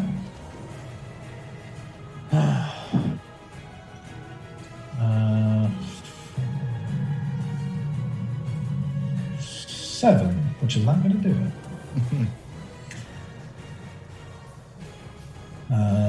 So that's Kotok's turn. Barry, you're up.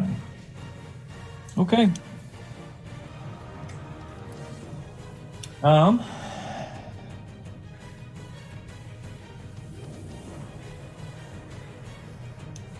I'll just with one hand, gonna take the spear and jab it into like the shoulder of the guy that has hunter's mark. For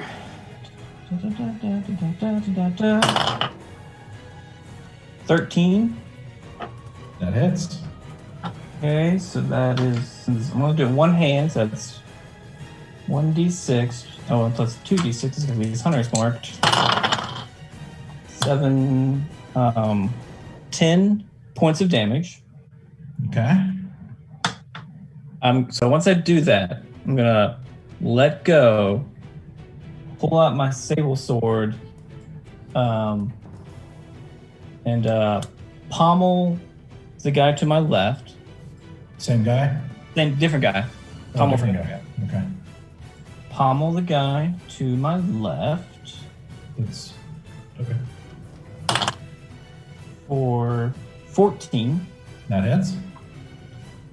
So again, not to kill, just pommeling. Yeah. For 6 damage. Okay. And then for my last thing.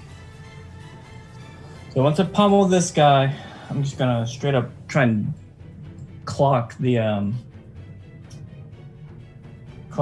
guy, the hunter's mark dude. And if so, with unarmed strike, do I still get to use hunter's mark on him?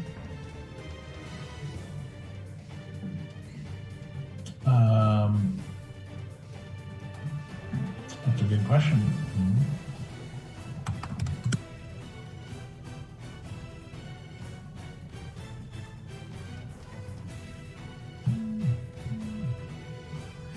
No, it says you hit it with a weapon attack. yeah. Okay. Okay.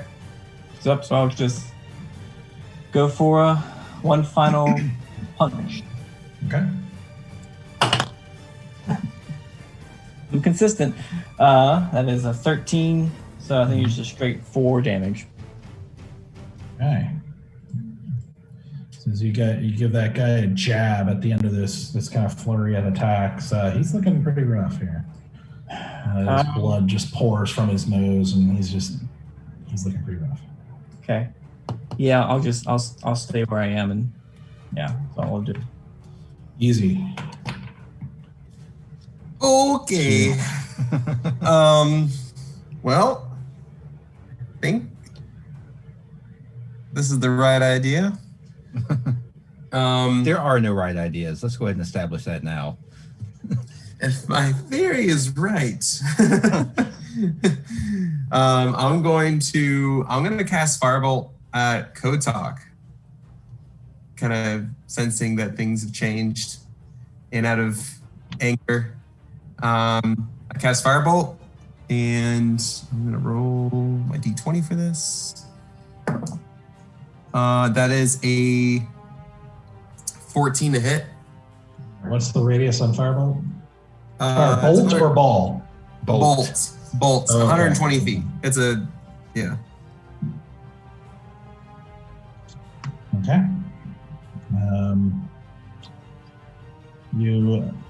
What did you roll? A 14. Okay. Oh, no. That does not hit. All right. Then I will run over to Kiri. Okay, taking an opportunity. Oh no, that guy's asleep. He's not opportunity attacking. That's right. Yep. I'm just letting him take a little nap. Yep. A little tuckered out. Okay. Tuckered out over there. Yeah. Okay, is that your turn? Yep, that's my turn. Okay, so the soldiers.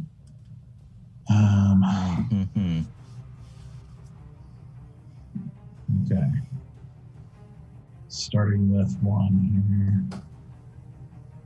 He's actually just gonna keep attacking Bear here. Man. Hoping I distract him. I wasn't one sleeping.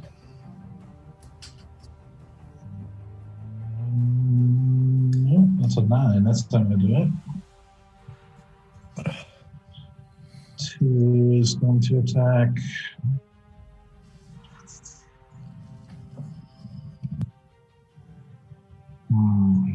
I think he's going to attack Valen, which is going. And first one is 10. So that's not going to do it. And the second one definitely will with a 22. Okay, yep. So that's going to be 4 damage. Okay. Alright.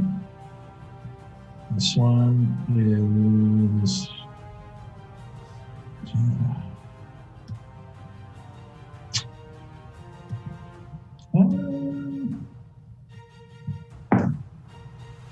He's actually going to turn and attack Valentine. Gotcha.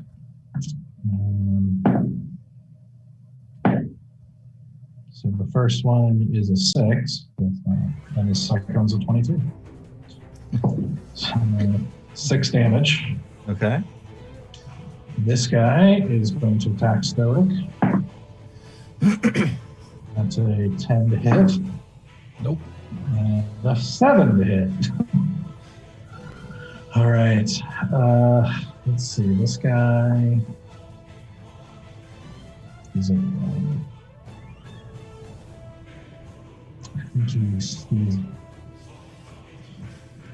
I think he's going to attack Stoic too. That's a 13. Nope. Man, these guys are rolling poorly. It's okay, Doug. That is okay. Yeah, not complaining.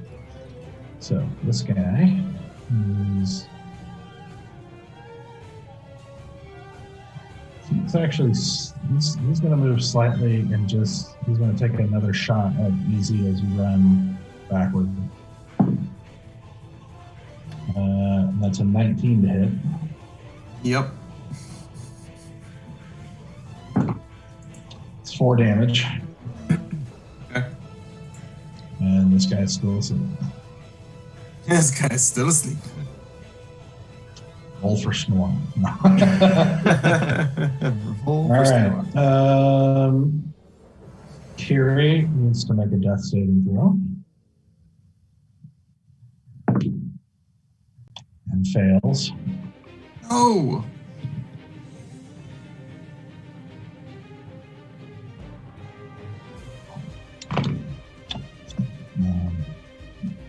Valen, you're up. Right. I turn to Stoic and say, "You've got her," nodding over to Asura. Got it. Okay, and I'm going to. I'm too scared to. I'm too scared to attack Kotok right now because I don't know what's going to happen. So I'm going to continue attacking the guards in front of me. Yeah. I will make. I'm just going to do one attack right now to the one that's to my left between me and Bear. All right, that's a 23 to hit. Yep. Take him out, Larry. With 10 points Because of damage. guys. And that's non-lethal that'll- damage. Okay. Yeah. Well done. Well done. Remembering this time. Yeah. We're gonna let's see what that is.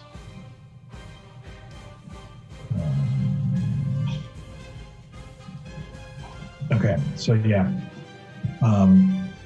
With a quick flip of your staff, you just bring it up into his face, and you just see his eyes glaze over and falls over into a heap. All right. Incapacitated. I'll take my second attack on the guy that's between Stoic and me, which is a 17 to hit with 9 points of damage, and just in case, non-lethal.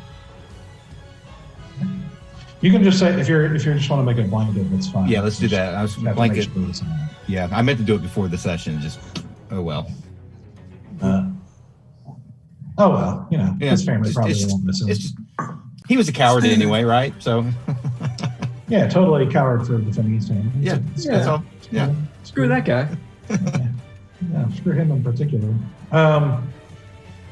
Okay, so you bring up this guy and take any damage yet to make a good attack on him. And just said it was Coming up 9 and points.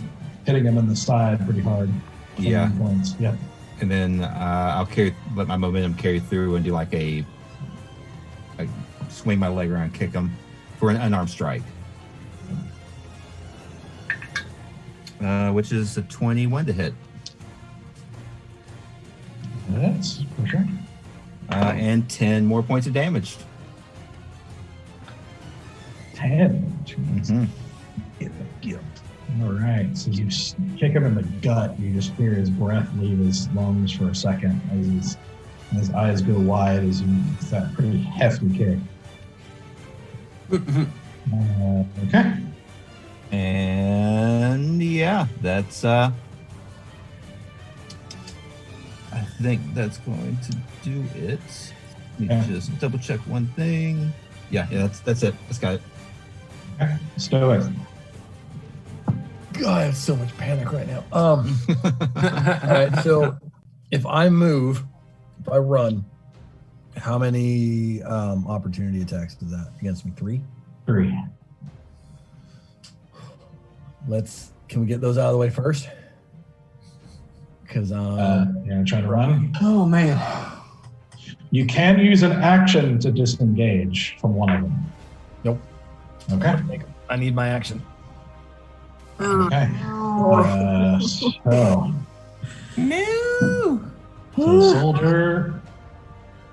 soldier 15 to hit, No. 19 to hit. Yes. That's 5 points of damage. Okay. And then Kotok rolls a natural 1. Oh. So I'm going to scan the room, and I'm going to see a Sora, and I'm going to see. Actually, as that natural 1, you actually, as he comes down, as you're trying to break away, he comes down in a hastened motion, and you hit it just right, and you actually see one of the swords in his hand fly out. That's clutch. So I'm gonna see them, and I'm gonna turn my back to the enemies and try to run. And as I do, I'm gonna look at Asura and say, "Don't leave me." And I'm gonna cast Healing Word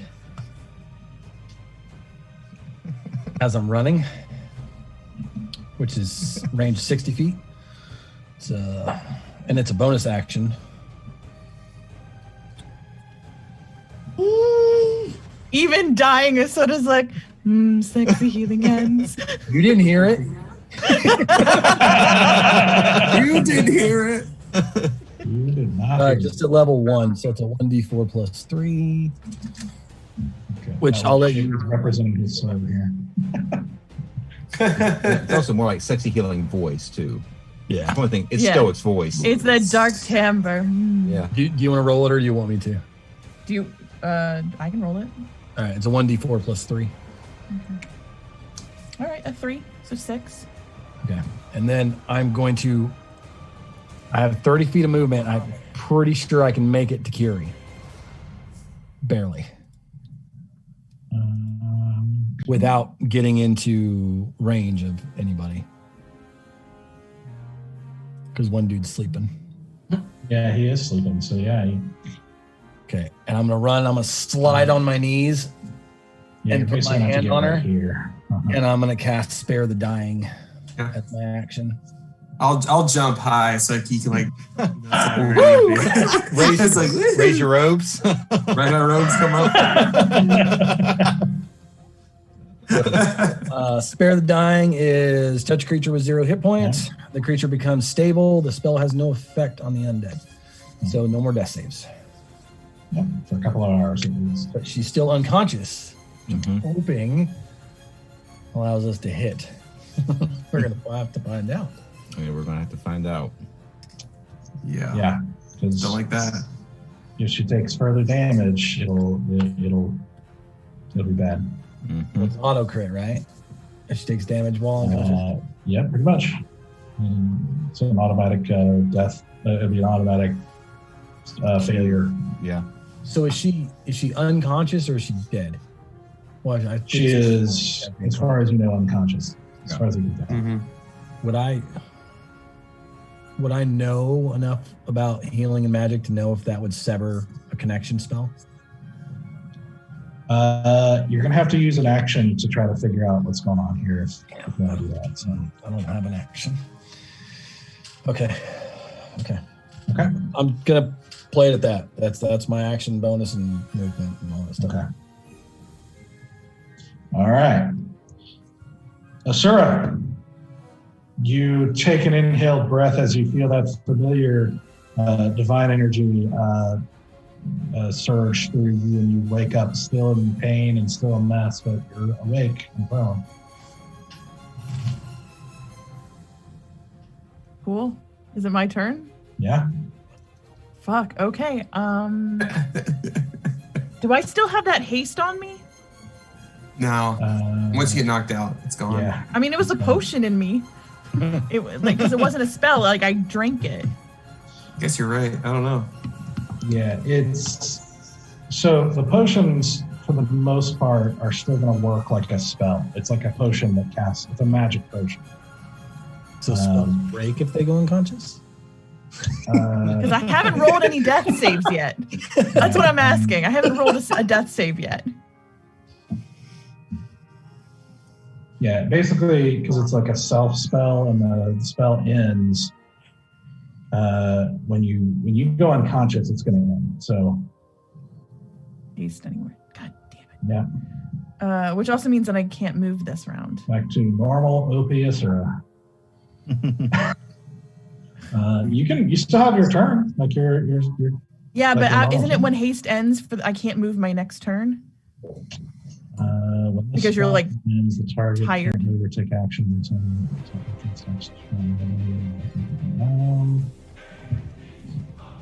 that's a good question. Yeah, I was kind of wondering that because I mean, it didn't naturally end. It was ended for me. Yeah. Pretty much.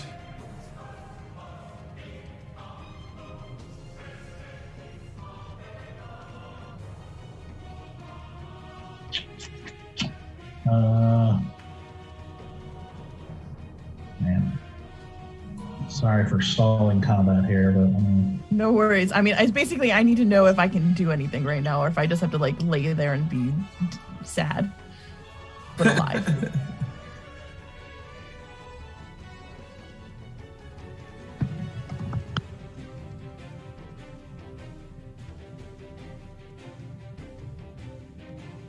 let's see. It's really I just want to know if I can take a potion of healing right now or not.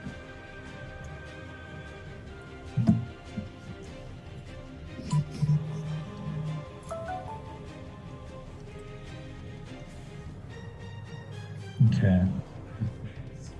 Bringing in the complicated stuff. Mm-hmm. No, I mean, honestly, the way I'm interpreting this is essentially, So haste is a concentration spell, but when you take it as a potion, it's effectively removing the concentration. So when that concentration goes away, there's no concentration to remove when you're unconscious. So basically the thing that's keeping the spell in place is really just the potion itself, not the spell casting.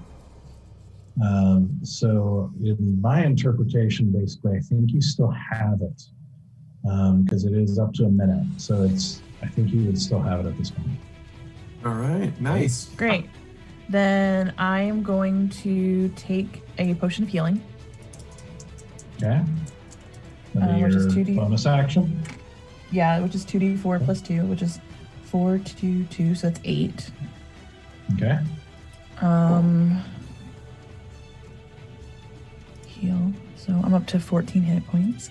I am going to, for my second act, that's my bonus action, so I still have 2 actions. For my first action, can I determine if there is anything on his person, like a necklace, a gauntlet, a necktie, a belt, that would indicate his connection to Kiri? So make be a little time breaking, but make a perception check. That is going to be a 20 total. Okay. Nice roll. So as you're laying there, kind of looking at it, trying to recover for a second and trying to figure this out, you do. As you're looking at the back of Kotok, you do see on his neck is a gold chain. And you think, and this is all happening like this, but you recognize he had some sort of necklace on when you were talking to him. You didn't think anything of it at the time, but now it occurs to you, he wasn't wearing that necklace the first time you saw him. Okay. I would like to, where am I in space right now? I would like to use, because I can double my movement right now because I still have haste. So I would like to use my movement, which is only like 10 or whatever it is, Sure. to run up behind him, use my second action to grab that necklace and rip it off of him. Okay. Make a sleight of hand check. I will. Yes. That is my dex plus my proficiency. No, that's my actual sleight of hand. I have an actual thing called sleight of hand, which is It's okay. We're all really nervous right now. Your sleight of hand is +5. 22. All right. Go for rogues.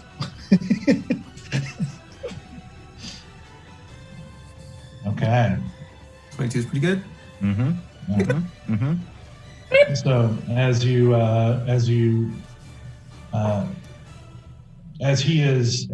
Kotok is like taking a swing at Stoic as he leaves, you jump up and take advantage of the moment of distraction to reach around and snatch the necklace, snapping you don't actually snap it, but you basically just quickly like jerk it up over his head, and you're now holding what looks like a small pendant. You can't really look at it. It's got a strange symbol on it. And the chain. I'm going to use the rest of my movement to get the fuck away, as far away from every human I can. So if I can like tuck behind the table, like if I can get as far back with the last of my movement to get just the fuck out of the way. The table's pretty destroyed. It's not really going to be covered, but you can do it. I will tuck behind any piece of anything that I can make it to, So like those barrels that are back there. Level 60, have to get up. Use 10 to get here. So yeah, it'd be perfect to get right there. Cool. And I'm just like sliding under, and basically I know I'm not hiding. Like I know I can't use it because it's my bonus action. I'm just basically like tucking in and holding on to this metal close to me.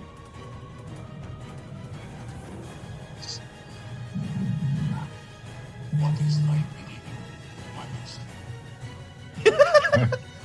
We're having to fight Vader too? Jeez. Sorry, guys. I loved it. That's my text message. What is thy bidding, my master? It's a disaster. Skywalker we're after. Yes. Yeah. No one? Just me? Star Wars gangster rap? All right. That is a Yoda. deep rabbit I thought I hole of the told ya. internet. I will go Jonathan Colton with you all day, but the Star Wars one that was a little much for me. I am Yoda. I thought I told ya. Told ya. You won't believe your eyes once the X-Wing rise. And Oh man. Kotok will not get a reaction because he already used it on stone. So you get away scot-free. I do. There. I mean, Goblin with a I died treasure. for a second, but Yeah. you know, there's that. Relatively. You were only mostly dead. Oh, what do you know? You're a doctor all of a sudden? Too blev. So Kotok is up. Oh my heart. Oh my heart. Oh, I'm gonna kill this fucker. No, wait. I think the race is on now. Who's gonna get him first? Wherever you go, Kotok, I'm right behind you, buddy. I got a good. So for Tara. as you do that, and run back over on the other side, he looks down and turns, and he's like, you're still on. Let's fix that. Oh shit! Oh no! And he is going to. Okay, he multiplies. Yeah. No! He has the Naruto ability. He runs down the table and takes. I'm sorry, there is no With table his here anymore. hands behind him. He runs up, and you just feel the crunch of the table that you're on top of, as this destroyed table gets destroyed even further as he plants himself in front of you and makes two quick little attacks on you. So that's going to be an 18. It's uncanny dodge. Okay.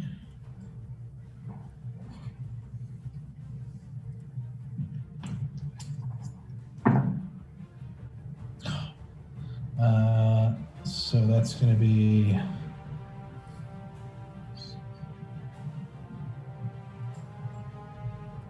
How can he make two attacks though? He only has one weapon.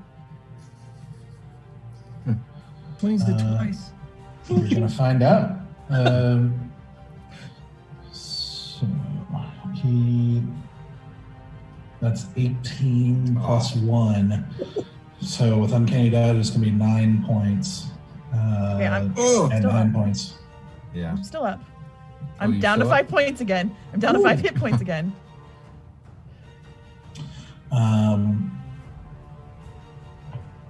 And with his second attack, he is actually reaching out with his hand and basically going for the throat.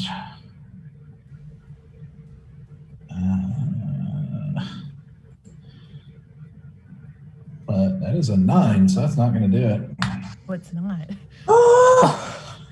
He goes in like for the throat. You basically are able to dodge backwards, just barely missing his fingertips, feeling his fingertips just brush your throat. That's still sore from before.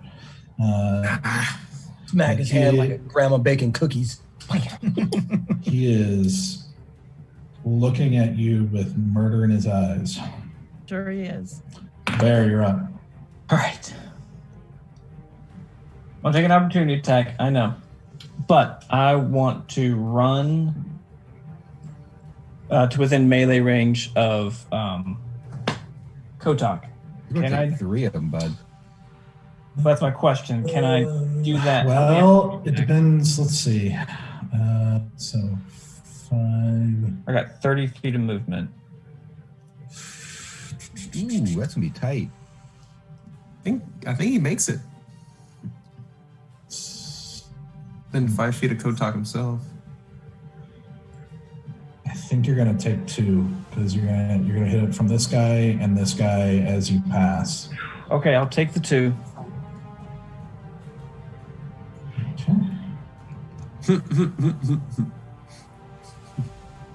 He slides into the table.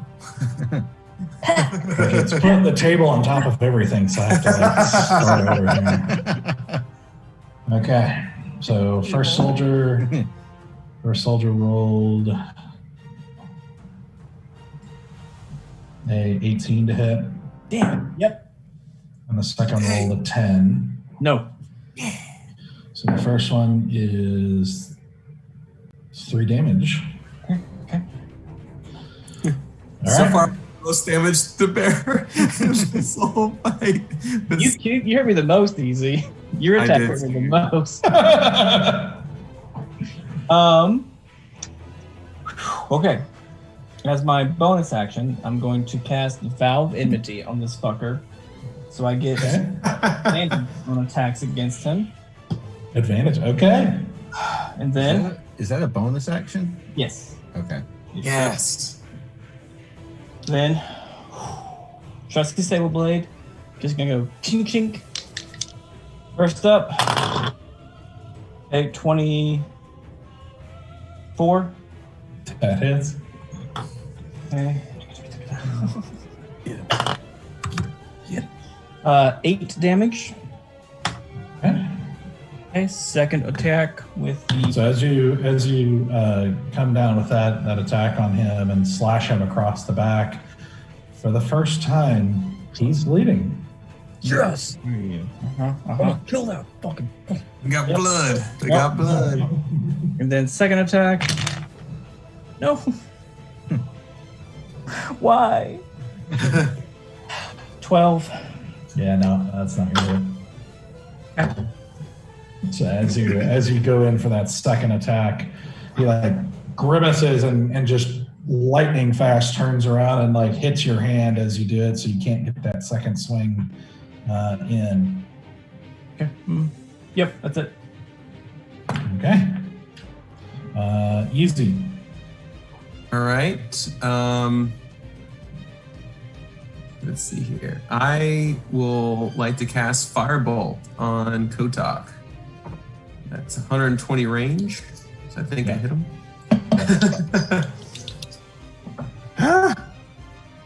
Whew. Another 14.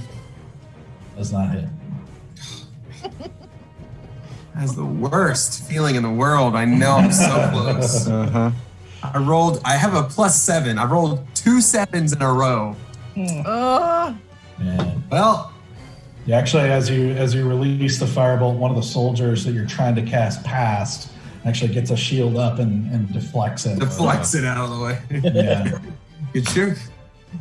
Stupid D-line. All right.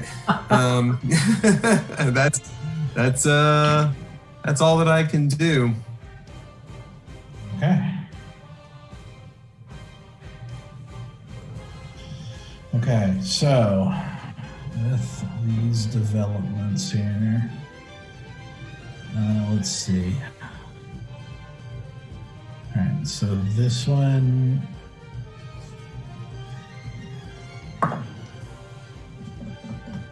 Yeah, this one is seeing you shoot that firebolt. He's going to attack you. Yeah, Yeah, and that's a 22 that hits. and 6 damage. Okay. This one is going to keep attacking Valen. Yep. So the first one is 14.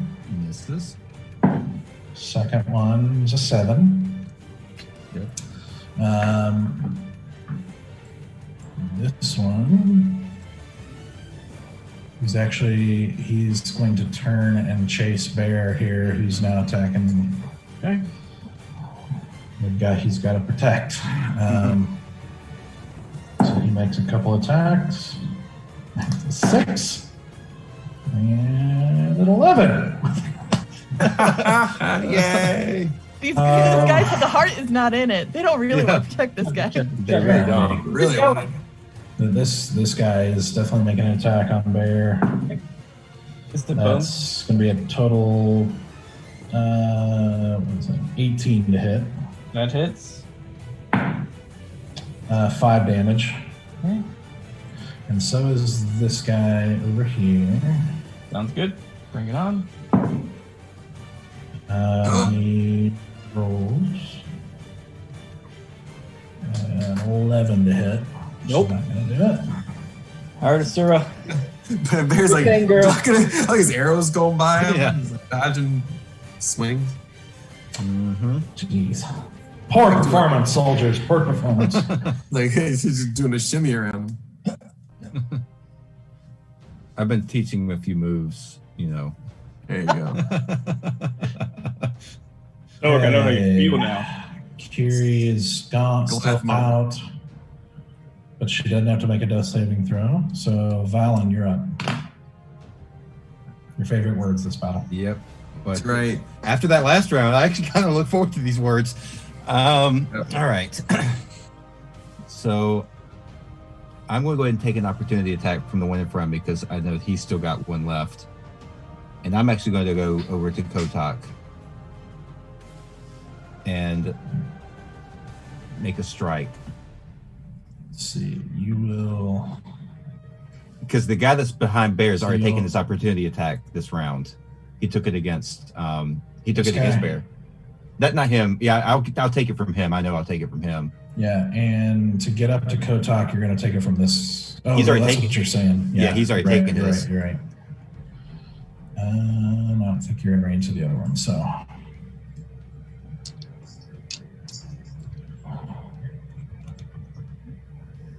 Melon also slides under the table. Definitely slightly the shards of the leftover table, taking all kinds of splinters. Roll for splinter damage. Opportunity attack is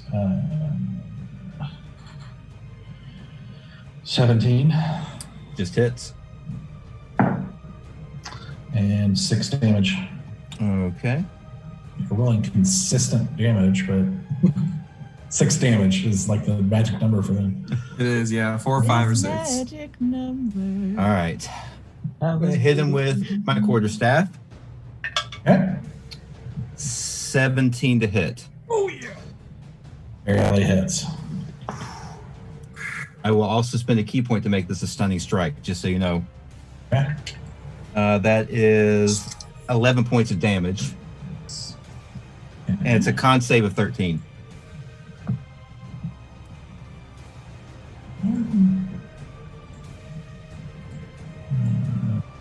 Okay.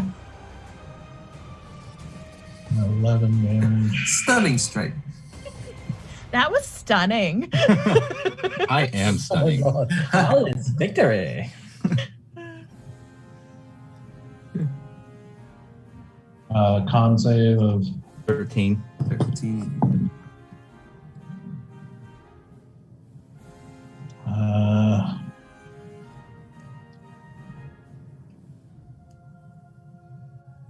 Okay. And that is 11. Yes. He's stunned. Very poorly. So the next attack is an advantage. Take him out, Asura. Oh man. He's going to get it now. Just like stomps on him. Just like So kicks him. that's a 17 to hit on the second roll. Wait, so does that advantage roll into your next attack since you have more than one attack? It's at the end of his. Wait a minute. Is it at the end of mine or his? I need to double check that actually. End of your next turn. Into my next turn. So yeah. So you all get around Wait, we all get. advantage on attacks. Do I get like So a that's 12 points of damage on that roll. I'm going to spend another key point to do flurry of blows. Yes! Which now has advantage, right? Get him! Yep. 3 attacks in 1 round at advantage. Holy moly. Okay, so that's 21 to hit. Yes. With 8 points of damage. Okay. Come on, 1 natural 20. Just give me 1 natural 20. Oh, that's a 10. No. Man. I rolled a 3 and a 1. Oh, Brutal. All right. All right. So, and still got 25 feet of movement. Actually, I'm gonna go ahead and stand there for right now. I'm gonna stay right there. All right. So as you dash over and take let loose a flurry of blows on him, you see his eyes glaze over for a minute as he is momentarily stunned. Okay. Just whack him upside the back of the head. Have fun, guys. Have fun.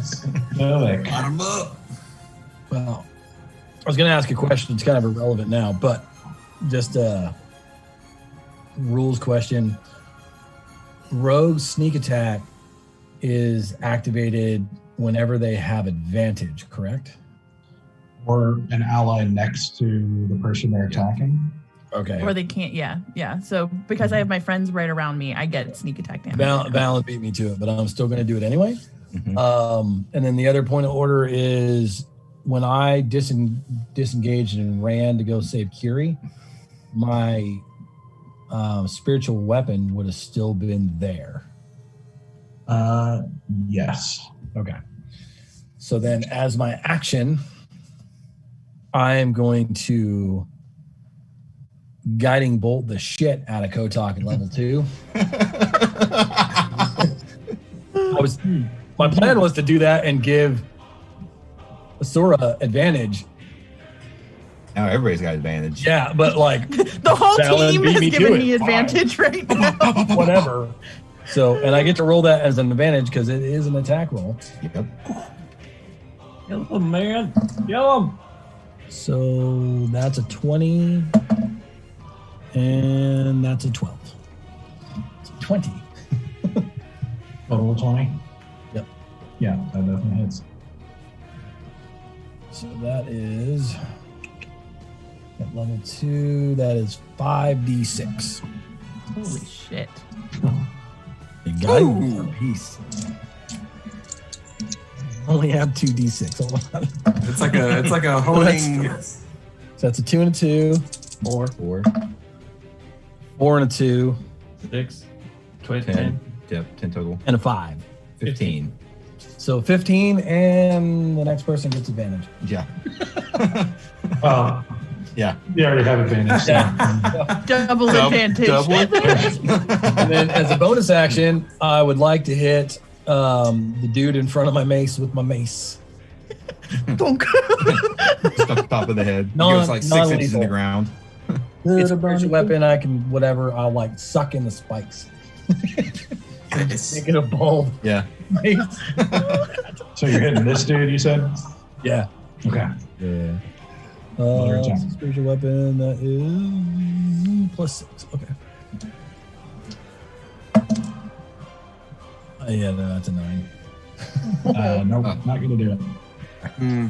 He's able to bring his sword up and block the strike as it comes down. You see a kind of splash of divine light, but he's unaffected. And then, do I have enough to look at the dude in front of me and just be like, run, go save your family? You can. Okay, I want to yell that at him. Okay. Okay, Asura. You're up. Life drain dagger in my hand. Mhm. Stab. Okay. All right, so that first attack is going to be 21 to hit. Yep. And that will be with sneak attack damage. Mhm. Yep. Oh. That's a good 16, 17, 18, 19 points of damage. Ooh. Okay. I'm going to roll for that. If I get a healing point back, I do. That's a 4. So I get 1 point of healing for that. And then I am rolling again for my second dagger attack with my... Might need him alive. Your regular dagger. No, because I can do 2 attacks and then a bonus action. The haste. She Oh, still yeah, has yeah, haste. you're right. Because I still have haste on. Right. That was a natural 20. Don't kill him. Please don't kill him. And that's just going to be the 1d4. I don't get the sneak attack for that second one, right? Because it's just one turn. It says one turn. You do not get sneak attack now. That's Okay, so once that's- per turn, like round. That's going to be 5 damage. Okay. And then I'm going to roll for, and I got 4 again, so I got 1 more healing point coming back to me. Nice. For my bonus action, I'm going to engage, so he can't touch me. And for movement, God, I want to watch the life drain from his fucking eyes. But I'm also not doing so great at the moment. I only have 7 hit points at the moment. So I'm going to use my hasty movement to dive under the bed. Okay. Yeah, sure. All right, so you just went and slid under the bed. But I did give him the middle finger as I left. Okay. Bear. Wait, he didn't get a move? Swing away, my friend. He's stunned. I disengaged and stunned. He gets Yeah. nothing. Oh wait. So he can't attack me while he's stunned. So instead of if I don't have to use disengage, right? Because he can't hit me while stunned. That's correct. Then I'll use the hide as my bonus action to get up to under the bed. Okay, roll stealth check. Yep. And that is going to be 18, 24. Okay. Ace. All right. So first thing, as a bonus action, I'm going to move Hunter's Mark onto Kotok. Okay. And first attack, Sable Blade. Gonna pommel the fucker. For a 20, total 20. Okay. It's good. Again, not to kill. Why are we not killing him? We need to save the other men's lives. That's only 6 damage. Wait, no, sorry.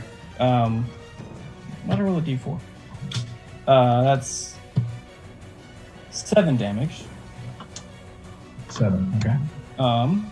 Doing that again. Okay. Pommel.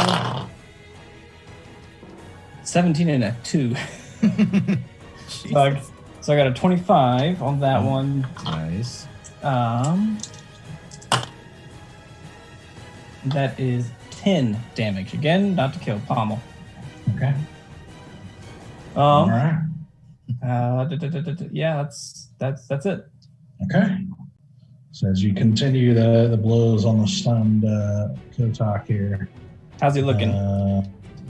he's definitely taking a lot of damage. Yeah. That's it.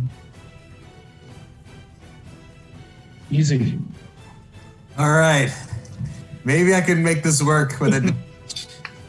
Does range work? Range attacks on them for advantage? Yeah. Or Mm-hmm. Yeah. That's okay. I was curious. If it's an attack roll, Yeah, you get Okay. advantage. Yeah. All right, I'm going for an advantage then on this. All right, come on. Okay, that was a 17. 17 barely hits. Mhm. Yes. All right, I finally get to roll some damage with my firebolt. Okay, this is non-lethal. This is just like to get mostly burnt, like more to well done. He's rare. Or he's rare. I guess more rare. Got because well done be dead, right? So more rare. Sorry. All right, here we go. Okay. That'll be 14 points of burning damage. 14. 14 2d10s. Okay. Ooh. Yeah. Firebolt at my level is not a bad cantrip. Okay. That's all I got. let's see. Fire damage. So yeah, actually, as you do, it just seems like some of the fire doesn't. It almost like kind of goes over him and doesn't quite burn him as much as you would think. Right. Got some fire fucking resistance. That's not good. That's okay. I should use it on others then. Okay. So right. it's easy. That's my turn.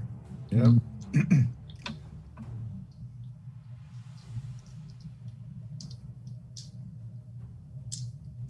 Okay. This soldier is going to attack easy. Okay. Yep. Very good. That is a 16 to hit. Yep. That is. I'm sorry, a 14 to hit. That barely hits. I thought your AC was better now. It is. It That is. is the better. It's 14. It's 14 exactly. 12. Exactly on my AC. All right, that's 5 damage. 5 damage. All right. At least you're consistent. So this guy is going to run up, also attack. No, he's going to attack that one.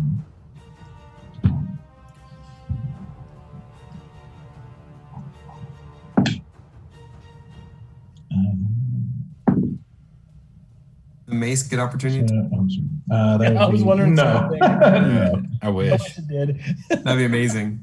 It's going to be a 10 for the first hit. Do that. And the second hit is 19. Yeah, that hits. And it's going to be 8 damage. All right, not looking great, but we're still up. We're doing okay. Oh, hold them together. All right. This guy is going to attack there. First attack is 6. The second attack is a 16. No. Okay. Yeah, no. This guy is going to attack Valen here. That's going to be 15. 15. 1-5. Yeah. Just misses. Okay. Guys are getting so ixy with it. So sexy. Uh-huh. I'm doing This really guy on bear. Listen, I summoned her when I said, Kiri, let's get some fucking luck up in here. Yeah, that's right. Ixy. Well, that guy got a nat 20. Ooh. Oh, that hits. Yep. Oh, that Sure. is- I think, Bear, you're pretty good, though, right? I'm doing okay. It depends on how well he rolls, but I'm doing all right. Okay, well that's going to be this is double. That's going to be 12 points of damage. Okay, I guess I'll go ahead and use my Stone's Endurance on that then. Okay, so it's like 6. Well, I roll a d12. Oh yeah, you're right. Damn it! I just did not roll. I reduce it by 5. Okay, so 7 That's points. about half. That's Yeah. not bad. That's not bad. I could have reduced it by 12 though, guys. I could have negated it. True. The odds of that happening? Pretty tough. 1 in 12. Okay, Kiri's still down. Valen, you're up. Oh, okay. Nice. We're going again. Take Couple him down. attacks. With my quarterstaff. Let me make sure. Okay. Stun him again, Larry. If I had more key points, I absolutely would try to. All right, so that's a 24 to hit on the first one. Yep, that is. And nice. So 12 points of damage. Okay. Going again. Okay, 25 to hit. Yeah. 7 points to damage. I'm gonna spend my last key point to do flurry of blows. Yeah. Pound his ass. I don't think this will do it. 15. That does not hit. All right, so last flurry of blows. Dang, another 15. I wasted my flurry of blows. That blows. Yeah, Okay. if only. Stoic. Spin on the key points. Yeah, that's okay. Yeah, that's all I got. All right. Yeah, okay. Stoic, Yeah. you're up. All right. So, and no advantage now, right? Right. No. I will again cast another guiding bolt. Yeah. Let's see, where's my D20?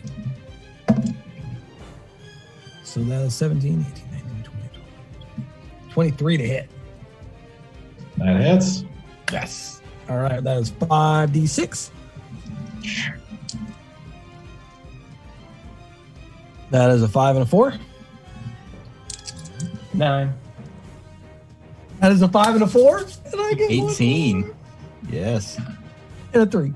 Okay. 21. 2. Wait a minute. Did he? Oh, yeah. 18. 21. Nice. So, just in case Stoic is not being kind. In his positioning or his placement. In his attack. Yeah. How do you want to do this? Yes! Yeah, take it. Yay. No, we need him live. Nope, Specifically said no, he was not doing that. So. Yeah, Nope. Stoics. He's going Stoics. full on. Like, I want to totally raid in Hadouken and lightning bolt and just sear him up, man. Okay. As you clutch your symbol again, praying to rid the world of this evil once and for all, you shove your hand out, just mustering every bit of power that you can, and just shoving it into sheer will through this divine energy and entwining it, and letting loose this gigantic bolt of flaming, searing energy that's causes Valen and Bear to flinch a little bit, like as it goes right between them. And you see Kotok's like entire body light up, like you could see almost the outline of a skeleton as it like lights up and covers over him as you hear him just briefly go, "Ah!" And then it's cut off as it flashes again to pure white, and then you hear the sword that he was holding drop and just ash. Yes. Okay. Then I'll just shout out, "It's over! Lay down your arms." With that, we're going to take a break. Hey. Dude, I'm going to burst. Yep. We did it! Barely. Barely I made it. ruined something I really wanted to do to his body. I know. Sorry. That's like after Doug asked me, as he was explaining, I'm like, "Oh, I changed my mind. I want to do it like that guy in like Big Trouble in Little China, where he's like, yeet, yeet."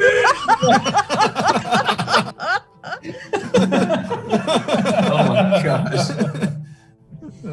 I wanted his body, Stoic. I wanted his body. You got it. It's seared. It's It's ash. ash. Ash. Oh.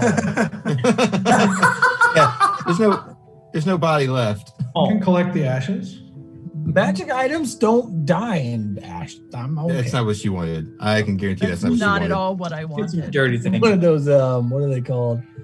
Like mountain oysters? Rocky Mountain Oyster. Rocky Mountain oysters. Rocky Mountain oysters. This isn't a bull. I'm going to castrate him, though. All right.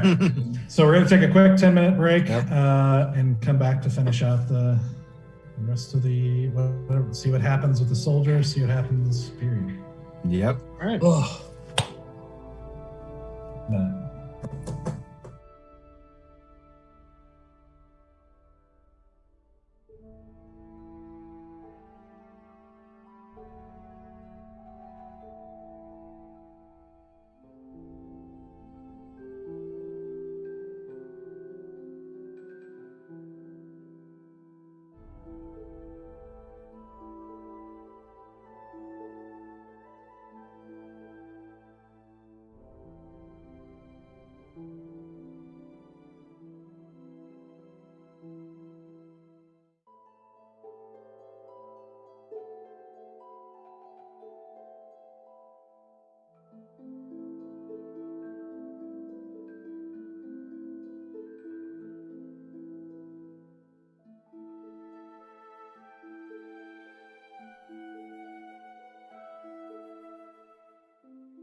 Welcome to the paint party, Isn't it? We got the paints, we need the paint holders. So you can use the plates. You want to use these mainly just for like mixing colors because it's a little bit easier. Just dab it off of the cardboard. Yeah, it's 10-4. no big deal. Or I have some cups that I brought extra cups for that and for cleaning. And the good stuff, Mineral spirits. which we'll have to get a cup of that to clean off brushes. We'll probably want paper towels for everybody too. If I can use my Jedi mind powers. Alright, can you get the cups? Chicken out of cups. Beat of it. Today's Barnes. Mr. Walkway, leave me to the building. Fuck you. I'm literally using your sister's art as my reference guide. Oh yeah. Because Nice. she killed it. She killed it. For speed, that's amazing. I don't know.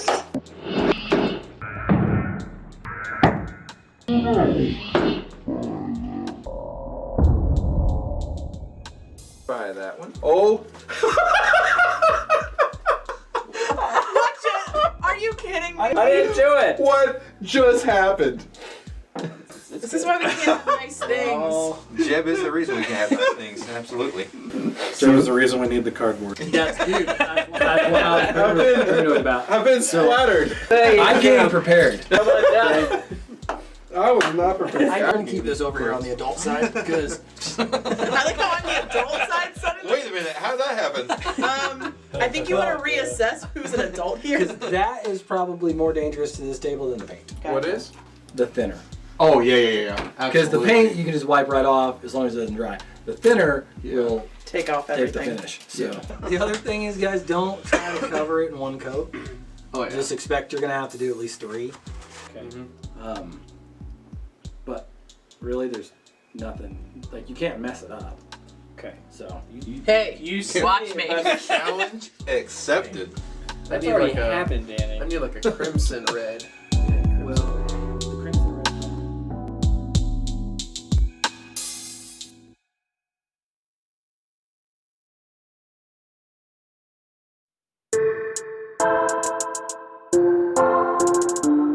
And also with the washes, whatever, go a shade lighter than you're gonna finish with. If you plan on using the poly shade, go 2 shades lighter because it's gonna darken up the color. I was gonna do blue, crimson, and purple for the cloak. We're all gonna be purple and love it. I'm not. I'm gonna be. I'm You blue! gotta say I'm not purple. I'm blue all over me. You're blue. Gabadita. It appears that I blew myself.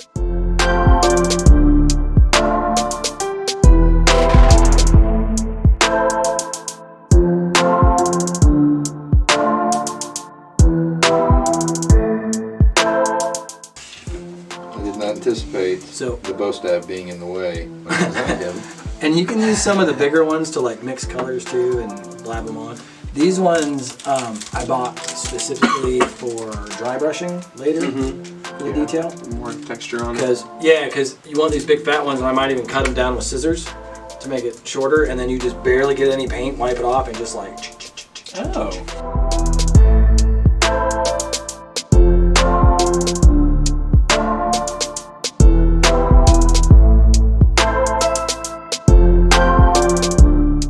Bro, I used to paint for a living, not like this. Wait, what did you paint for a living? I was a house painter for a couple of years, but that was after I stopped working. I was a government contractor and I painted aircraft and like met generators, and so I can do like actual auto body paint, and then I can as well do like faux finishes and latex paint and stuff like that. Awesome. Wait, so you can do Autobots and Decepticon paints? That's all I heard. I can do atomized and airless paints if you want to get really specific, and stains and. Sounds like it was a transformative experience. So hop on to happyactionfuntime.com and contact us today. Do you need Tune auto? into the Everwind Chronicles for jokes like these. Keep you in stick top shelf.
I have learned to be invisible. Invisible to those who have something I need or want. Invisible to the guards. Invisible to my enemies. I have even accomplished something no thief before me has. I have become invisible to myself, for I cannot bear to look at my own reflection. But is this all there is to me? Is my invisibility simply matching the hollowness I feel inside? I have to know who I am. I have to know if redemption is possible. So I will use all my power to seek that which terrifies me the most. To truly be seen.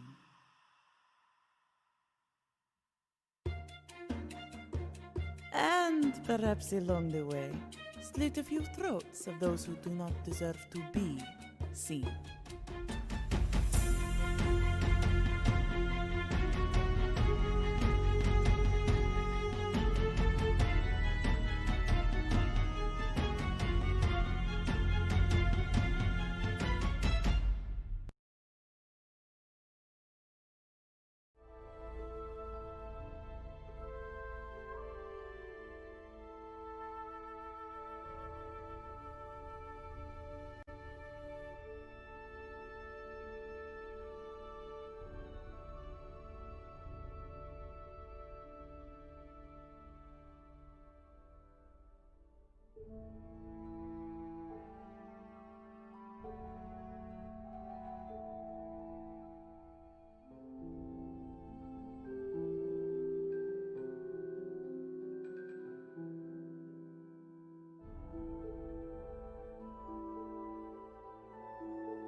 All right.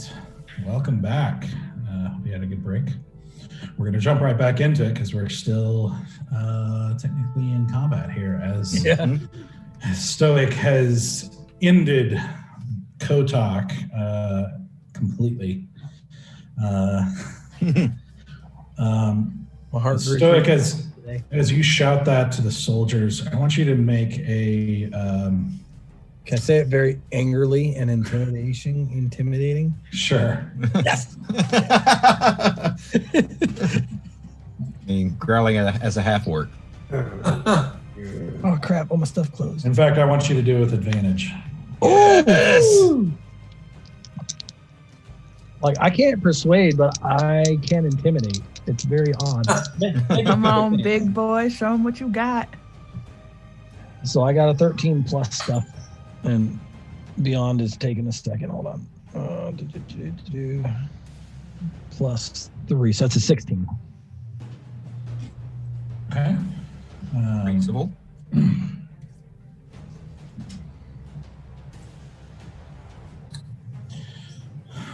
So, as this whole scene happens, and you shout that to the soldiers, as the soldiers kind of blink and kind of blink away the after image from this bright divine guiding bolt. You see them all kind of hesitate and look at each other. One of them says, the one nearest to you says, "What have you done? They're gonna kill him." You should have been defending the people all along, not doing his bidding. Well, maybe you should have killed him sooner. If you go now, you can still save your family.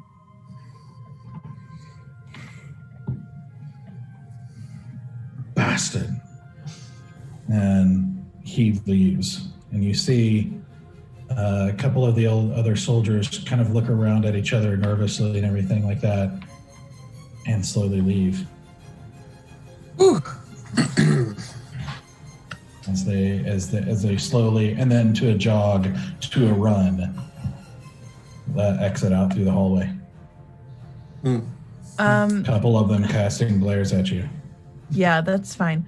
I'm going to come out from under the bed, and the dead soldier, the one that we killed. Oh, shit. That I killed. Yeah. You still got kill. Yeah, so you still got one dead, one incapacitated, and one asleep. Can I try to wake him up after Yep. those are things? Yeah, if we can get the guys that are still alive out of here, I don't want them to see what I'm about to do to this dead body. He's Ash. I don't. No, the dead soldier. The dead soldier. Oh, gotcha. What are you gonna do? So are the guys getting out of here? So yeah, you can wake the one up, and he takes off. The other one's incapacitated, so you're gonna have to like heal him or something. Well, first I'm gonna run over to Kiri and hold her hand and give her 10 hit points. Good on you.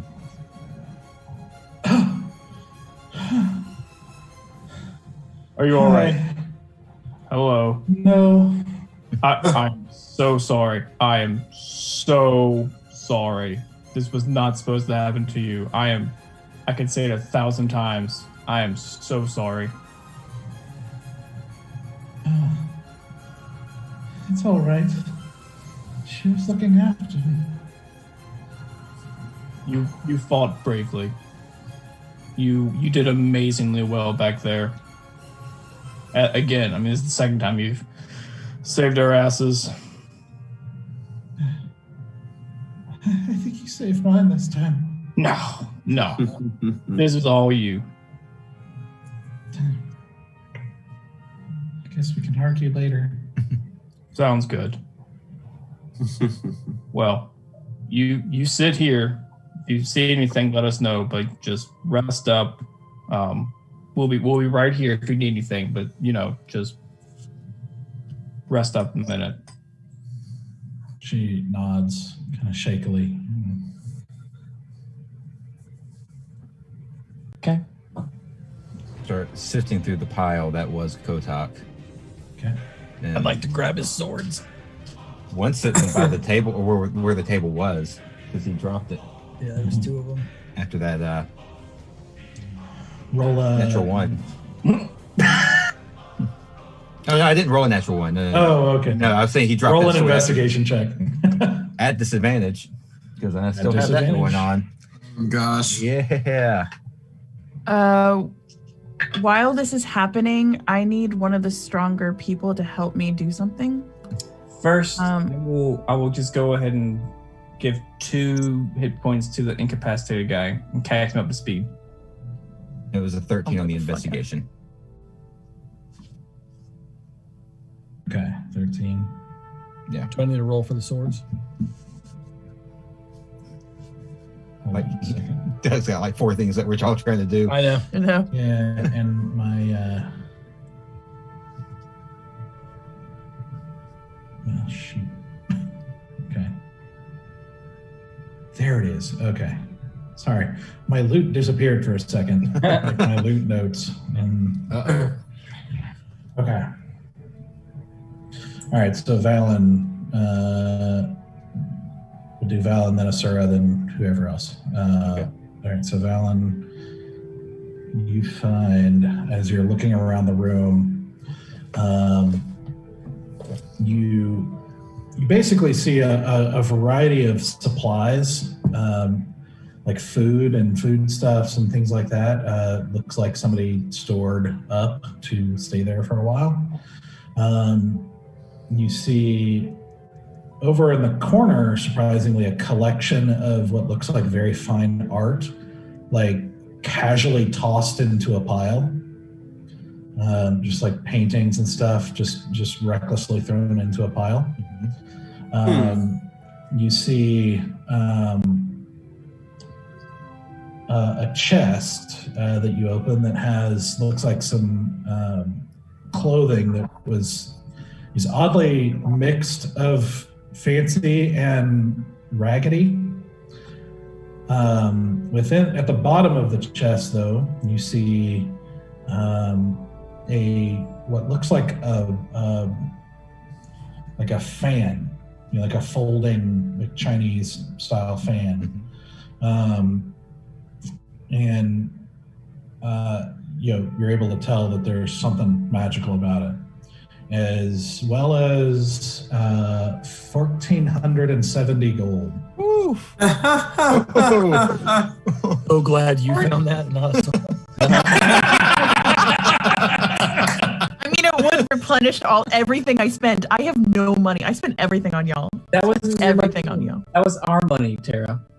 And I still spent it on y'all. So in theory, it's like y'all spent that money. So Now you also see on the far end of the right side of the room another door. Okay. Yeah, I will go and take a look at it. Okay. So it's not locked. You open the door, and it opens into another room, smaller room that has what opens into a very gruesome scene. You see several carcasses hanging by the wrists, flayed. You see another dead body strapped to a table with various cuts and broken bones and all sorts of things. You see a pile of what looks to be from the citizen's body parts next to a pig pen with several pigs, very large pigs inside. And you get the impression that he may have been feeding the pigs with people.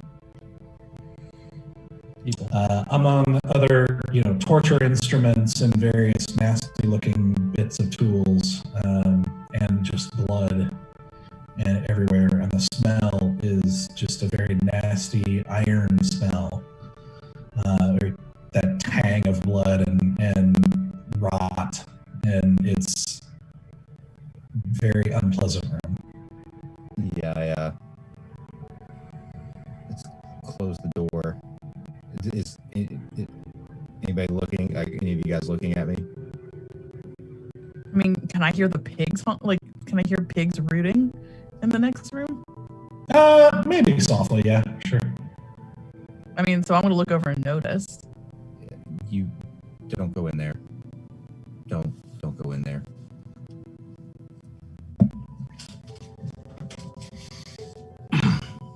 It was a hard choice, but I think we made the right one. Yeah. Boys, I need your help. Don't ask questions, and I'm sorry for what you're about to see. I need this man sitting in a chair upright now. What about the other guy? The last guy that's I thought he got up and left. You woke. Yeah, there's only one guy there's the incapacitated guy still there. He's still alive, but he's incapacitated. You have a dead guy. The guy who was asleep left. I'm gonna grab the incapacitated guy and give him 5 hit points. Yeah, I was about to say. I thought yours did But that's Stoic already gave him 2. Well, that's 2, but then like we got sidetracked on other stuff, so I wanted to confirm. Okay. So he wakes up confused. Okay, so a lot to catch up on. Kotok's dead. All your buddies ran to save their family. I'm waking you up so that you can go and save your family, and hopefully, yeah, that's. Mm-hmm.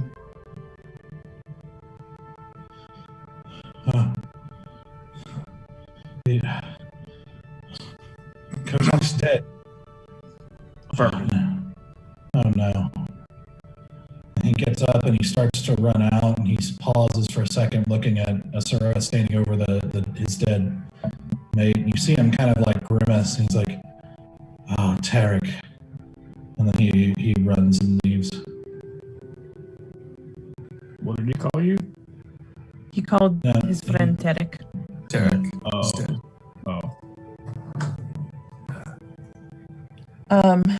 I need him up sitting in a chair now. Is there outside, not inside the situation? I'm asking, can this guy be brought back with a medicine check or no? The stabilizer's too late for that. He's dead. He's dead? Okay. He's dead. Yeah. Okay. Just curious. I will put him on the chair. I need, I'm going to grab some of the just regular hempen rope, not that cool fancy rope. And I'm going to tie his ankles to the chair, and I'm going to tie his chest to the chair. Okay. Then I'm going to take his hands and place them in on his lap. And I apologize, audience, now. I'm going to deglove both of his hands and flip them inside out, so that the inside is now the outside, and I'm going to put them back on his hands like he's wearing gloves. And then I'm going to carve smiling faces into the 2 gloves. Oh, jeez. What are you doing? And then I want to take Kotok's ashes, sweep them up, and put them into now his re-gloved hands, like he's holding ashes. Man, I really wish I'd asked before I did this. Yeah, I'm gonna put my hand on your shoulder and just be like, "What are you doing?" Stop. Do not ask me what I am doing. What does this accomplish? We will talk later. Let me finish. Finish what? I promise I will tell you everything. Let me finish.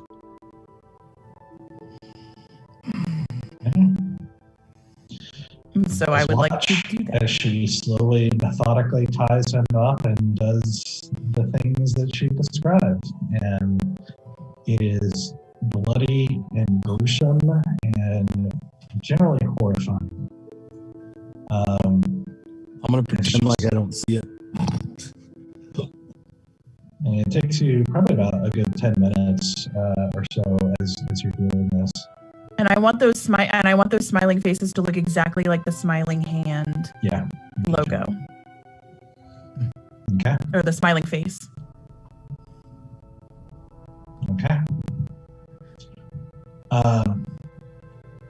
As you finish, as you stand back and look at this, as you guys are all sort of in, however you're feeling about this, and taking this in, you hear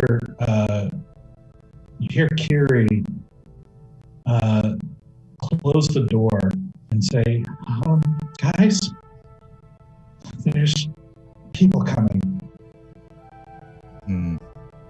So lots of people. Oh. Do we want to try and convince them that we're talking, just get the fuck out? I don't know. I was trying to ignore everything Sora was doing and try to find those 2 swords. Did I find those 2 swords? Yes. Okay. When I was in the back room, was there any other door in that back room, or was it just a closed off, like that was a torture area? There's no... There's a dead end. Dead end. As far as you can Can I open the door into that closet? Into the torture room? Yeah. Yeah. I'm going to say, boys, get in. No, why? Boys, get in. We need to hide. We need to hide now. Is there no way out? No, we will not make it out. The way back is water. We need to hide now. I'm a 6-foot orc. I don't hide. Get into the closet now.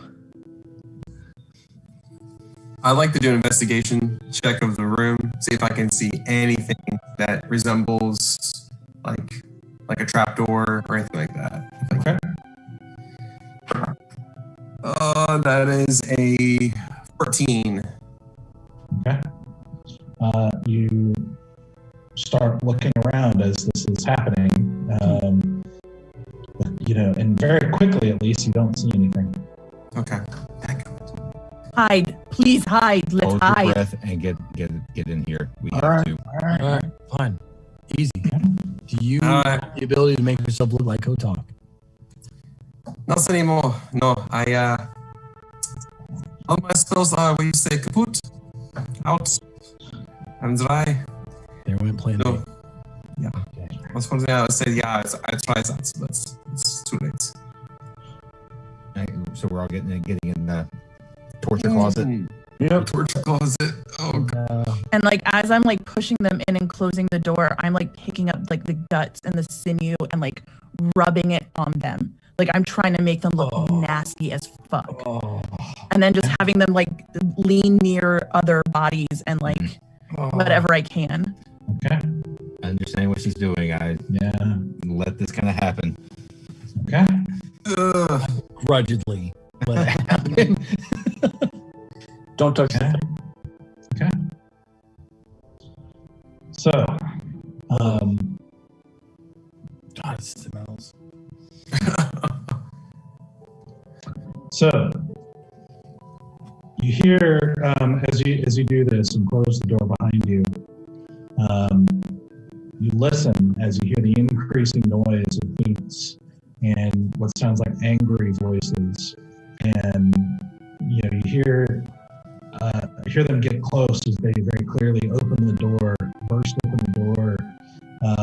And you hear a bunch of kind of shouts of exclamation and a kind of a tumble of confusion and anger and where's the boss and those sorts of things. And you hear a couple of the boots get near to the door, and then you hear, who are you? And then you hear the sound of combat. And you hear exclaiming, confused sounds as you now hear fighting outside. Can I peek to the keyhole or something? You can open the door a bit. There's nowhere else I can look. I can't. There's no keyhole or hole in the door. Not on this one. There's no lock on this door. Shoot. It was like a closet door kind of deal. If nobody else is doing it, I'm gonna walk over and just a crack to see. Hold on. Is Sora in the closet with us? Yeah. You're all in there with Kiri. Okay. Before we go out, I'm gonna look at her and just be like, I understand what you're doing, but you realize we let 7 guards go that know we were here. I don't care about them. They are there to save their children and their families. If they want to talk about how they were accomplices to this, they can. They can say whatever they want. But one of their own is currently dead in a chair with his hands flipped and the smiling face symbols upon his hands and Kotok dusty in his hands. So, what are they going to think? What are they going to say? That we did it. Where's the proof? 7 witnesses. Who were all having their families under guard by a man who is now dead. They are not reliable sources. Also, they would have to admit that they were allowing this to happen under their own noses. So do we continue to hide or do we go out? Well, let's figure out what's happening first before we make that type of decision. So Val, you're opening the door slightly? Just the slightest crack to make sure that nobody's not noticeable to anybody out in the room. Yeah, roll a stealth check. 9.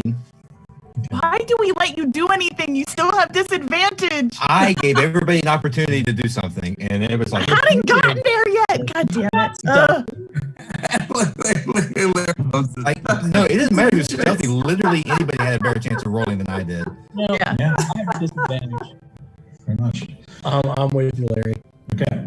So as you as you open the door and just open it just a slit to kind of peek an eye out at the scene, you see in front of you quite a few armed, rough-looking men in leather armor and just various states of dress, and you see amongst them 2 figures with cloaks and hoods pulled up, moving among them. One of them who moves even faster than Valen is dipping and dodging almost like a dance, and almost seems to know exactly what the right move is next, in like a perfect economy of movement with the grace of a dancer. It's stunning what you're seeing from this person. The other figure also moves with agility, but with a little bit more aggression. And you also see them do some strange things as they go to flip a dagger like this at a person about 10 feet in front of them, but the dagger disappears. And then they bring their hand back, and the dagger reappears behind the guy's head and sinks into his skull. And as another one comes in to swing a sword at their back, you see the figure just go and reappear on the guy's back, and in one smooth motion slits his throat. And you watch as these 2 figures quickly make work of the room, with the graceful one seeming to do most of the work. And as they do, as the last one falls, you see both the figures kind of stand up straight and turn, and you see in the smaller figure black eyes that quickly shift to a familiar shade of bluish purple as you see Trill and Selena No way. face the doorway as Trill looks directly in your eye. What? Oh, I go bursting out and like grabbing Selena with every fiber of my soul. Like I know I'm mucky and full of shit. Covered in like human crap. Yeah, I'm literally covered in Human guts and gore. Yeah. But like I openly weep, like to see her. That's so gross. That's so gross. I saved your fucking lives. Calm down. She returns the hug and then, kind of steps back and kind of looks down and at herself, like, also sharing in some of the goo, and kind of looks you in the eye and nods. And Trill says, her dresser sends her regards. She was a bit occupied when you first set off here, and I'm afraid that's a bit my fault. We ran into a bit of trouble, and she had to intervene. Apparently, someone knows what I look like. Oh. Who is that someone? Well, I don't know exactly how they found that sort of thing out. I'm pretty careful, but it's not. It's pretty easy to understand exactly who. We were in a village in Valgard, and I saw some strange-looking fellows in a tavern who seemed to be eyeing me a little suspiciously. So I immediately moved us to turn right back around and leave town. But as we tried to leave, we found ourselves surrounded by my count, over 100 zombies. Oh. Zombies. Yeah. And Selena says, we fled into an old watchtower and blocked the hatch. We had to fight off zombies climbing up the walls. They just kept coming. And Trill says, yeah, well, fortunately, this little sponge learns quicker than anyone I've ever seen. And she seems to have some inborn abilities of the sort, things we've been exploring a bit. So we were able to hold them off for a time. In any case, I was able to get word to the dresser, and she was able to pull us out of there at very great sacrifice on my dad. Felt a bit ashamed I needed it, really. It's been quite a long time since I've needed that sort of help. Seems this little one's quite valuable to them.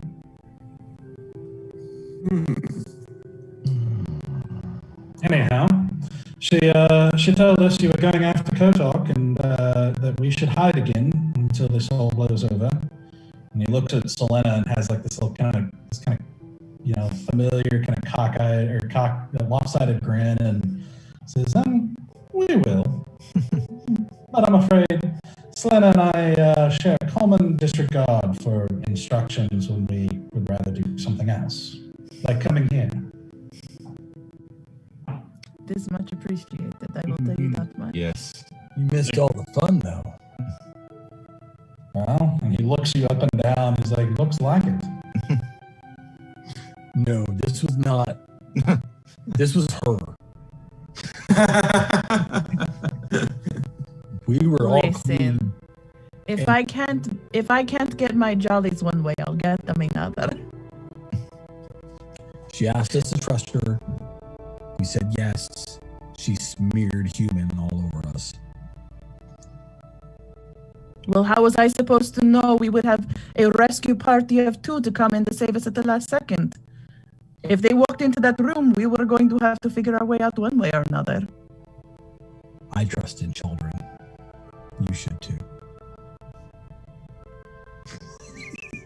Either way, we are happy to see you two. I'm glad you're both okay. Yes. Well, for the time being, it looks like you had quite a bit of fun. He looks around at the destroyed room and it kind of pauses for a moment at the grisly display that Asura has created. You see him just kind of raise an eyebrow. You're like, well, that bloke must have done something truly horrible. Where's the old man? Where's the guy who came here for? Kotok? He's holding him. Oh. Well, that's what's left. I guess he won't be a problem anymore. No, but there will be some issues that come after, and I want to at least temporarily keep everybody internally fighting. Well, the underworld's certainly going to get interesting the next few weeks. Trill, I have a question for you, because no one seems to have an answer. Hadrasa. What is the organization?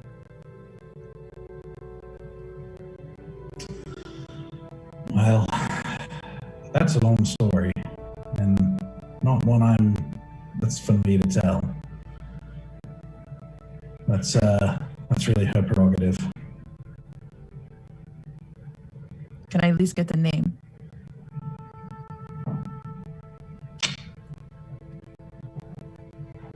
Fred not love. She likes to play things pretty close to the chest. In case you hadn't noticed. Oh, I noticed. And now I've died for noticing. Really look pretty loud to me. Talk to sexy healing hands. He hits Stoic on the shoulder and like kind of hard, and he's like, "Well done, mate." I try. Can we get out of here? Listen, I need a all shower I can- more than anything. Listen, all I can say is she has her reasons, and they're bloody good ones. But unfortunately, knowing that sort of thing requires her trust, and that's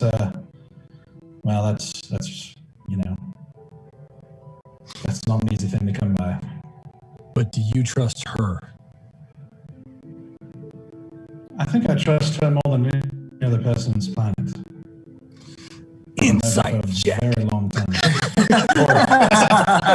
Go for it. Like a button you push down there to say insight. Yeah, Hold on. insight. I'm actually really good at insight. Hold on. That was a 16 plus 6.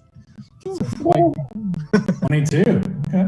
Nice. Stoic, not strong. He is wise. Yeah, you don't see any indication that he's like hiding anything or being dishonest. I would like to. I don't think you checked this, Valen. I would like to check the remains of Kotok. I don't But you took his swords. Was that it? There's not really any other remains. Yeah. Okay. And then He is Ash. I grabbed his swords. Valen grabbed everything else. I'm gonna find that medallion, that necklace he was wearing. I have it in my Sarah's hands. got I it. still have it. Okay. Sarah has it. Okay. All right, then we're good. And just for the point of, just for clarification, the fine art, the clothes, I think that's all it was. I put that in the bag of holding, just in Okay. I case. was sitting there with it open. You're able to fit some of the smaller paintings. The other ones are kind of large, and I wouldn't be able to fit into the opening of the bag. Whatever. You're able to take like 3 or 4 smaller ones. Okay. Before we leave, I want to run into the portrait room that we were in earlier, and I want to cut out the portrait that Fugino came from, and like roll it up. On our way out. Oh. Okay, before we do that though, as you guys are standing around, Kiri comes up to Valen and says, would you do me a favor? Would you take this necklace off of me? Oh, absolutely. And I take the necklace off. Or more like, do I take the necklace off? Yeah, you do. Okay. I couldn't take it off myself. It's a really nasty thing. Yeah. This is what was. All the necklaces. I'm sure it can hit really hard.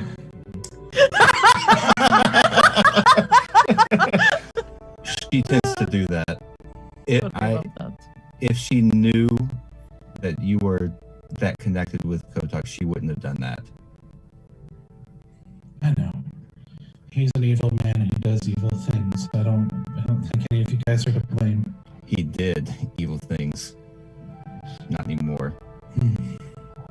You're right. And are you okay? And you know, like I'd see just all that he's done to her face, and she kind of puts you can see her kind of get self-conscious a little bit, and she puts her hand up a little bit and is like, he was aiming for my whole face, but the strap that was holding my head broke at the last second, and I was able to turn my head, and it only got this half, and they laughed. He said he liked it better, actually, that now you could see how beautiful I used to be. Hearing that story, I walk over to the pile of ash that was Kotok and just spit the hugest lug I can muster onto that pile of ash. Good riddance. I am so sorry. You didn't deserve any of that. And this, you don't have to be self-conscious about that. Yeah, I'm gonna whisper to Valen, she's still beautiful. What? And he's like, you're still beautiful. And then eyes down, eyes go down. And I'll wink at her. You see her kind of like her other cheek kind of blushes a little bit, and like both of you basically. And, Yep. you know. Okay, let's go. Start walking back. I mean, like, I want to run over there, grab that portrait, and bring it back and stuff in our bag of holding. Yeah. So, If that's possible, if that's even possible. Yeah. So basically, you're not able to cut it. You try, but you actually see your dagger go through it as you start to try, and you're not able to either. You're also not able to like cut the frame. It's obviously, like, you know by now, magical items are hard to destroy. You might be able to get it off, but it is a sizable painting, so you're going to be carrying it with you. I mean, I'll try to get it off. I just, like, I'm so afraid that he may one day want to go home, and I want to make sure he has a way to get home. Okay. Valen. Yeah, it takes you like a couple of minutes to work it free because it's like really well set into the wall. But you are able to get it free. It's a good 4 feet wide, probably 5 feet tall. So you're gonna be. Yeah, I'm gonna waddle my way back as best as I can. Okay. While she's managing with that, I'm gonna call Valen over. Can you assist me with something? Yes. Kiri, come here. And I'm going to like ghost this, and I'm gonna stand behind Valen and put my hands on his, and I'm gonna put his hands and put them on Kiri's face, and I'm gonna go. I don't know if Chaldron can do this on his own, but maybe with Ixie's help. And I am going to cast Lesser Restoration. I don't know if it's going to do much, but I'm going to cast it on her face through Valen's hands. Okay. And I'll clutch my holy symbol of Ixie. I mean, it's not in the conditions. Yeah. But I'm just taking a shot. Yeah. Because it keeps poisoned. I don't know. It's not acid. Yeah. I don't know. Yeah. You do so, but it does, and you kind of release this energy, but it doesn't seem to have any effect. It was worth a try. Thank you, Stoic, for trying. I appreciate it. I'm gonna like waddle back in with this portrait and be like, I need some way to get this into the bag of holding. Oh, it's gonna fit. No, I don't think so. So I'm just going to walk out with a giant portrait. Give it to Bear. And I'm gonna hand it over to Bear. I don't want it. You take it. So you're the one that's If Vagino ever wants to go home, he's going to need a way to get there. Was that always just duck in the pipes?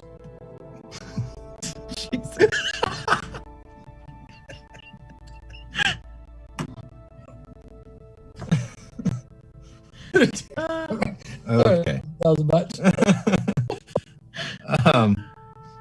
If Trill says, if we're about done shopping here, I think I need to get out of here before anything else horrible happens. Yes. Yeah, I want to grab Selena's hand and give it a squeeze. Okay. And she continues to hold your hand. And you notice as you're walking that she is still quiet and still, very much the Selena you knew, but with a little bit more confidence in her walk. She's kind of holding her head a little bit higher, like not quite as kind of shy or damaged, so to speak. But she just seems a little more confident now. You know, little one, you are now far better than I have ever been in my whole life. I think I'll need to learn a little from you.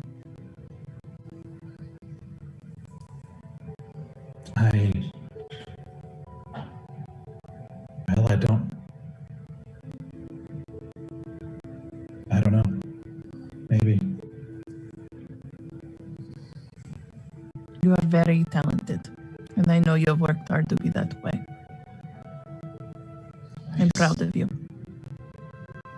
She kind of leans over and says, he's a really good teacher.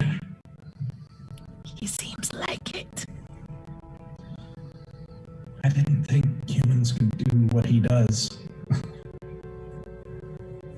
Humans are strange things. Yeah. But I guess so is whatever I am. And so is whatever I am too. Because I can do things he can't do either. I know, I could see that. It was really impressive. And she kind of has like a little small smile and as you guys are kind of having that moment. And you definitely carried most of that fight. Let's be honest here. She kind of rolls her eyes for a minute.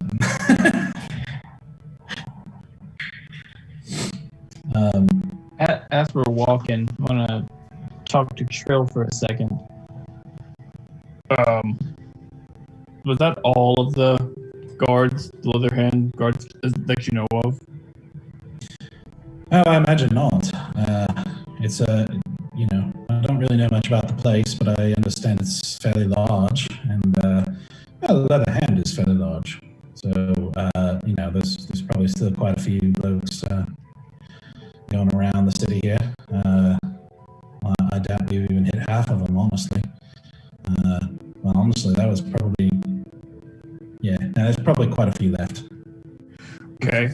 So I don't know if they told you or not, but Kotok had men at City Guard's house. Do we have time to visit the City Guard, see if we can save those men? Is there any way we can get to them? Their families. It was their... Balance speaking from the back. It was their families. Well, I suppose the longer we take outside, the more danger we're all in since people are looking for us.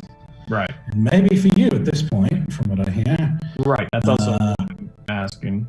Do you know where they live? I do not. Well, he kind of looks around as you guys are making your way out the front door. It's quite a big city, big boy. Okay, so that brings me to my third question. Can you get us out of here safely? Out of the city? I guess. I could look around the group, like, we need to leave, right? Like, we can't stay here anymore, I don't think. Why? So because the guards are going to come after us now. Why? Why would they come after us? I believe Stoke explained this to you. 7 people saw us kill Kotok. And these 7 people are mad at us. They blame us for killing their families. I'm not saying we did the wrong thing. I think we acted correctly here, but the city guard will not see it that way. We don't know if their families died. Yeah, we don't know much of anything right now. If anything, I think we need to speak with the king tomorrow. I would like to see Hedressa. Plus, the last time that I saw either Briar or Fagino, I told them to go to Lord Greenwood's. I need to know that they are safe too. I cannot leave this city yet until I know. Okay. All right. As you say all that, Trill says, well, Dressa's out taking care of some more business at the moment. She disappeared again right before rescuing us, or right after rescuing us. And surprisingly, she doesn't really always say what she's up to. So I noticed. Trill, just to make sure that I understood you correctly. Dressa saved you, but then told you to stay away from us in this whole situation. Well, someone asked about you guys, and she was almost enough to tell us what was happening. And so she knew what we were doing. Yeah. But didn't help or send you to help us. Well, she did send help. She sent us the little contraption. That is true. And she was distracted, like I said, by me. That's like I said, my fault. Like distracted or distracted? Now, love, you'd be surprised to know this, but she's not easily distracted. But we've known each other for a very long time. But not in that way. I'm afraid my heart belongs to someone else. Oh. Who are they? That's another story. For another time. And I would like to have a smoke.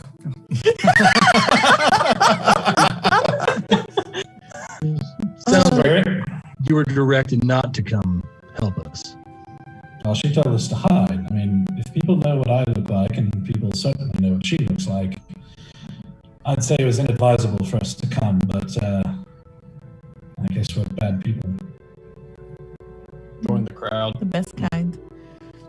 Trill, there is so many questions I want to ask you. And more importantly, so many skills I want you to teach me. Because as I can tell from Selena, quite competent. Like I said, she learns frighteningly fast. It's almost strange, to be honest.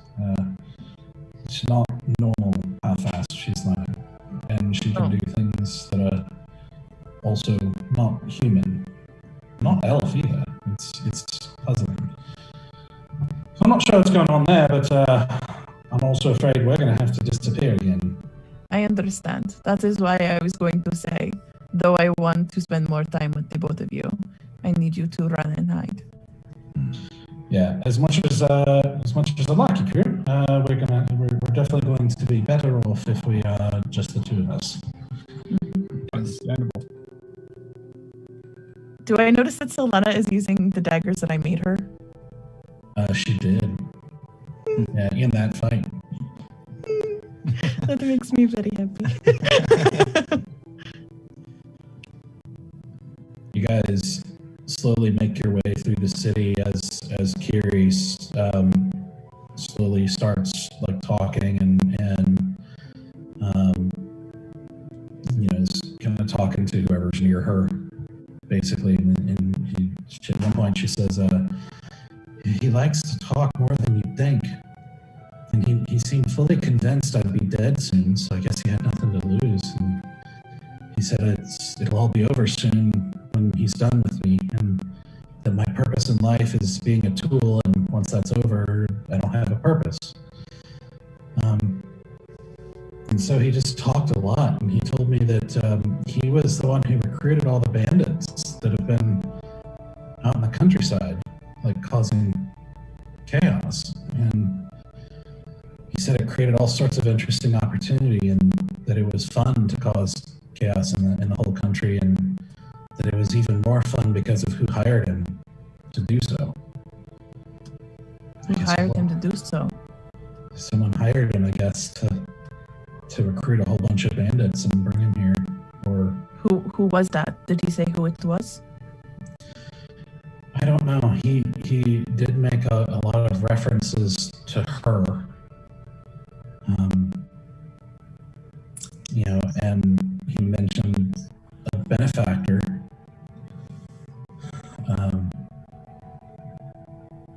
He mentioned Ranmon, that his death was disappointing. Repeated it a lot, said that supplying him was the best job he ever got. That he really enjoyed killing as many people as he could to supply him. He kept saying he would regret it, either at his hand or at hers. And he kept referencing the woman, someone who would kill you and make you her servants. He kept saying no one knows what's about to hit this country.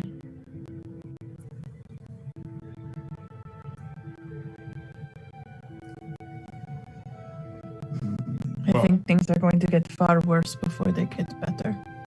Yeah. But I know someone who misses you very much and would be very happy to see you right now. Oh? Yarada. Oh. Yeah. He's become a very good friend. He was very concerned about you.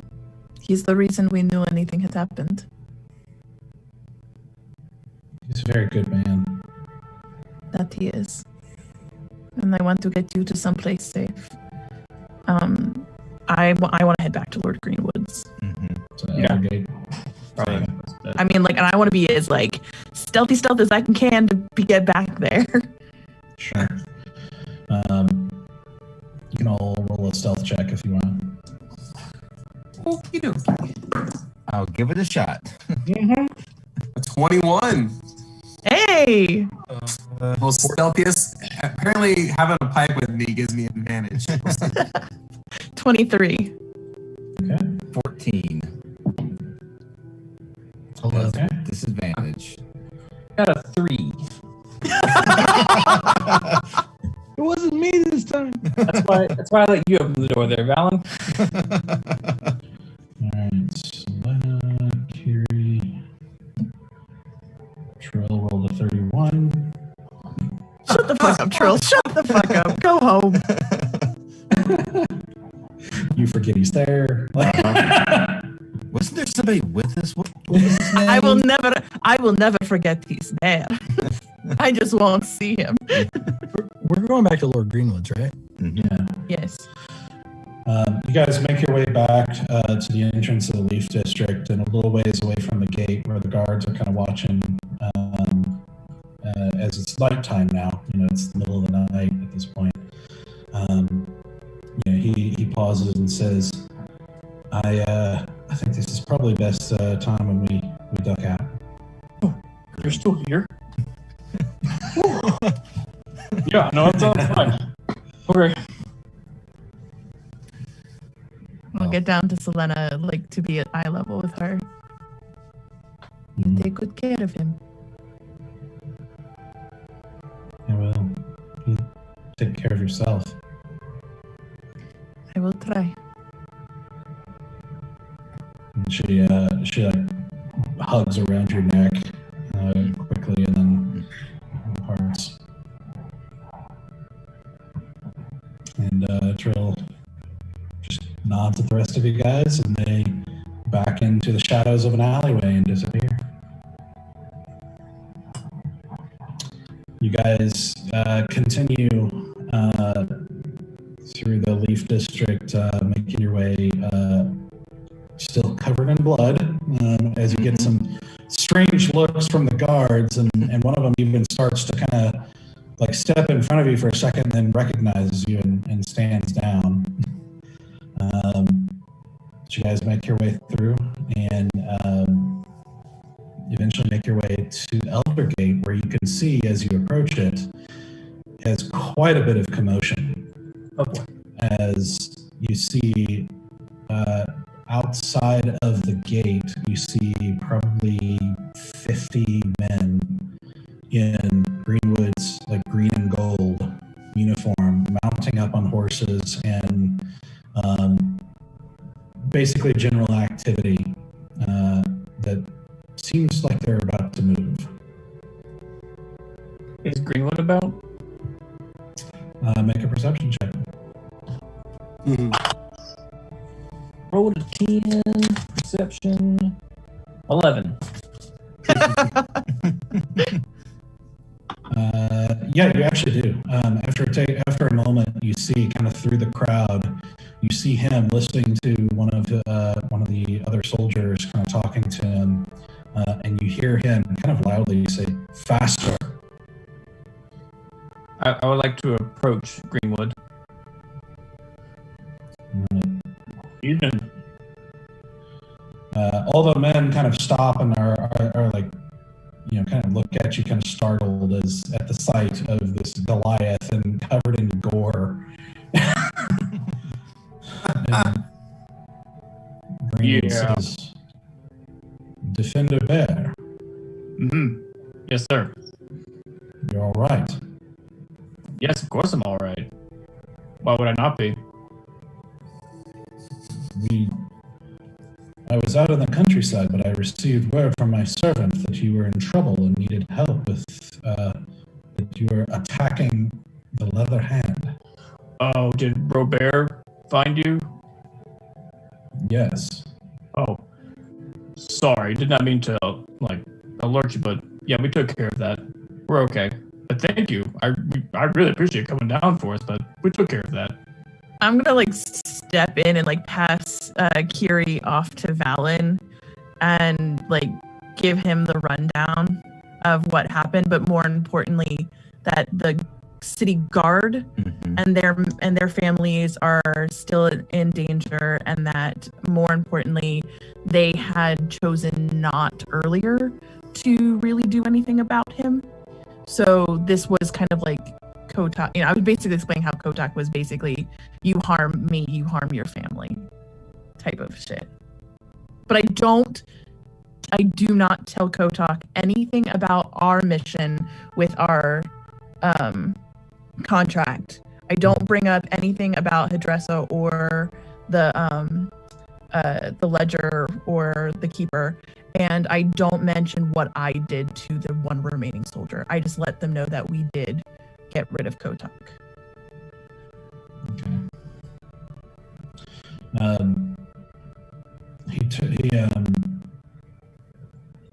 Before he actually ushers you guys inside, as you're talking, to get off the street to have this conversation. To which inside you see Irada, Fagino, and you don't see Briar. Briar, baby! But you see them kind of sitting there in a sitting room just inside. And you see Fagino's kind of ears perk up and everything, and just kind of nods to you guys. And you see very clear relief on Irada's face. And he gets up and hugs Kiri as she comes in and just starts fussing over her and is like, "Oh dear, what happened here? What happened to you, love? What did he do to you? He just kind of just starts fussing, just talking softly to her as you guys talk to Greenwood. And as you finish, Asura, he immediately turns to. Actually, even before you finish, as soon as you say something about the guards and their families, he sends one of his men to go find Colonel Oak and figure out who these soldiers are and go check all their homes and make sure, basically move quickly and figure out where these guys are and see if they can, rescue them.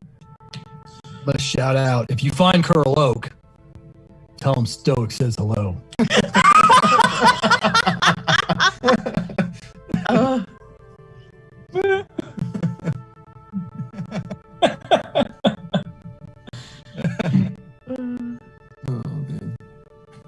I see. So, I am relieved that you all happy to hear that such a scourge will no longer be a part of the city. I wish that more official means had been used, but considering the circumstances, it seems to be a little trickier than normal. And I did also explain about the high priest, archpriest, and like the dead bodies and the red woman and all that. Like I explained, like I didn't say explicitly that we killed him. I just said that we were privy to all of that information of the dead bodies and the piles and Kotok's cross-reference to that. See, I'd heard the rumors that you had assassinated an archpriest. And indeed, it sparked a debate amongst the nobility. There are very many who wish to bring you in for a trial and a hearing for assassinating an archpriest, even if it's true they believe should be done through proper channels. Assassinate is a very strong word, sir. And being from the Order of Children, we went through the proper channels and went through the high priest of the city, who personally took us to go meet with him, which is when we discovered he was ne'er-do-well, and we tried to have a conversation with him, and it didn't go so well. But we never left with the intention to do what is being claimed. It became apparent Yes. when we were trying to talk to Ranmon that if left unchecked, half the city would be dead. And I'm not half. And we have proof of that. And I looked to Valen. He has 48 hours left. Maybe less at this point. Well, then, however many hours left. He has that many hours left. Yeah, we still need to fix that somehow. You've been infected with something. I'm not operating at full strength. I tried to give him lesser restoration. That did not work. I see. If what you say is true, then I suppose even if you are called into court, then it seems like a strong argument to me, but then I am not the law. If High Priest Octo will vouch for you, then I suppose that would go a long way as well. I believe he will. Is he okay? He remains at the retreat. I am not certain where things lie with the church. They have their own processes for deciding succession that I am not familiar with. But for the time, they remain there.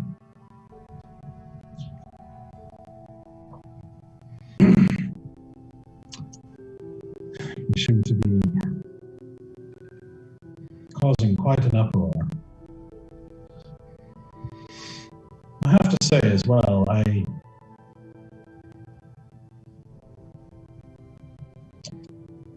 have to say, go easy on the guard. The Leather-Handed and the Smiling Men and Mass, the Sacred Face, and all of the others become powerful by knowing how to handle a number of situations. And these guards are mere soldiers. They're not among those of us responsible for such things. No. The responsibility lies with you and your king and those who have the most power and privilege and access. And I do not personally blame you for all that has happened. In fact, I am grateful for your patronage and will continue to help and serve, for I do believe you are a good man and you want what is best for this land. But I do want you to remember that the power lies with you. I do know. Unfortunately, I can only do so much while our kings... I should say nothing. Can I do some sort of like insight check on that? That like... Sure. That What are you looking hiccup? for? Any sort of telling sign that like something bigger is going on that like he's trying to keep hush about. That was a 20 total. I mean, he was definitely holding himself back from saying something disparaging about the king. Okay, so like it wasn't like there's a secret that we don't know about that's big. It's more like I don't want to call him a piece of shit. It was more like he's a lord, you know, he's a governor, and obviously believes it's not, you know, appropriate to say certain things in every circumstance. So, Lord Greenwood, if I may, when we found ourselves in your kingdom, which was currently being ruled by, and I can't remember his name, I'm sure Stoic does, but I don't remember the dude's name. Selena's dad. Duke Polton? Yes. We did cause a little bit of a trouble. And you sided with us. How is your kingdom now? my province is doing fine. We've installed a knight who has owned the place to take his place. And he has to run the ropes of leadership a bit more, but I think he'll do just fine. Fortunately, as far as that goes, that fell under my prerogative as the governor of the province. Duke Bolton's duchy fell and is part of my province. So it was, although there was some interest in your actions, I was able to essentially say that you were deputized under me and that I personally saw the treachery and could vouch for them. At the end of the day, legally speaking, it was my duchy, it was my province, and therefore my call. But would you agree that at the end of the day, your province is now better off? Indeed. A lot of the things that we've found since we've come to this city, we've tried to address as the best that we can. And it may cause a little bit of a stir, but I would hope that you would back us like you did then, knowing that at the end of the day, we are doing things for the better. The leather hand, there could have been proper channels, but those channels were blocked and corrupt. And we tried those methods, but had to take care of them the way that we know how. And I promise you, in weeks from now, you'll look back and you'll see that we are making this town a better place. Are we? Roll a persuasion check.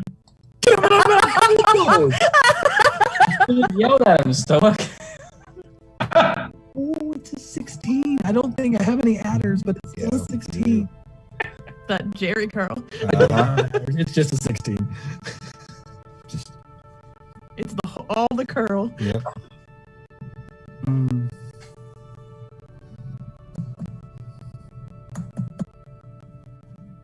It is a delicate thing to operate independent of the law. There are many who would say would call you vigilante. It becomes a little trickier when you have a title like Defenders of the Realm. One could make an argument that you are doing what's best for the realm and defending it.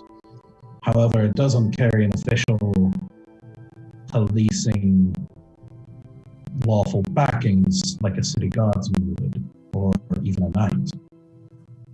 However, all things considered, if the things you're saying aren't able to be brought as proof and witnesses and such things, and it seems likely that it would be favorable. But again, our law systems are built such that someone such as I can't be the sole voice in these things. But for what it's worth, I do believe you're doing what you believe to be best. I don't know that I would fully agree with the methodology, and I don't know that I would agree with attacking an archpriest without involving some more official channels. But if what you say is true, then perhaps we have dodged the great evil. I will do what I can. That's all we would ask. In the meantime, all things considered, if there is any corruption left in the church or those linked to it, or anyone left on the other hand who would take issue with your dealings, and considering there are some who would have you arrested, even well-intentioned individuals, it may be best to leave town for a bit. Do you have any business that you might take care of outside of Elderman?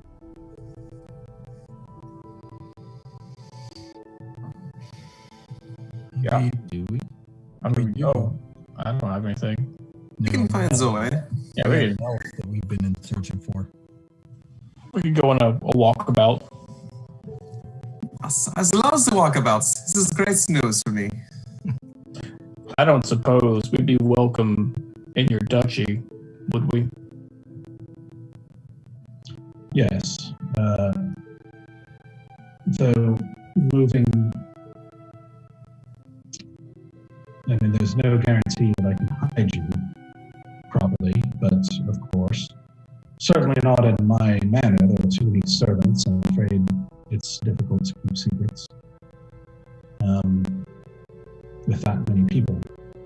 But we might be able to arrange something.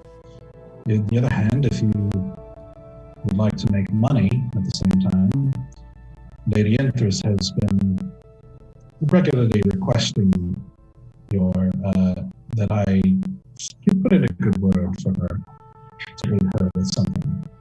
I just look at Valen like,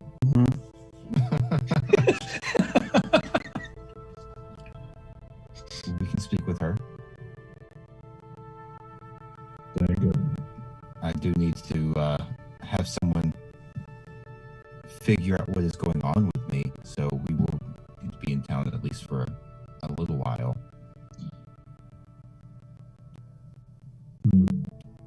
If you have any recommendations, it would be greatly appreciated.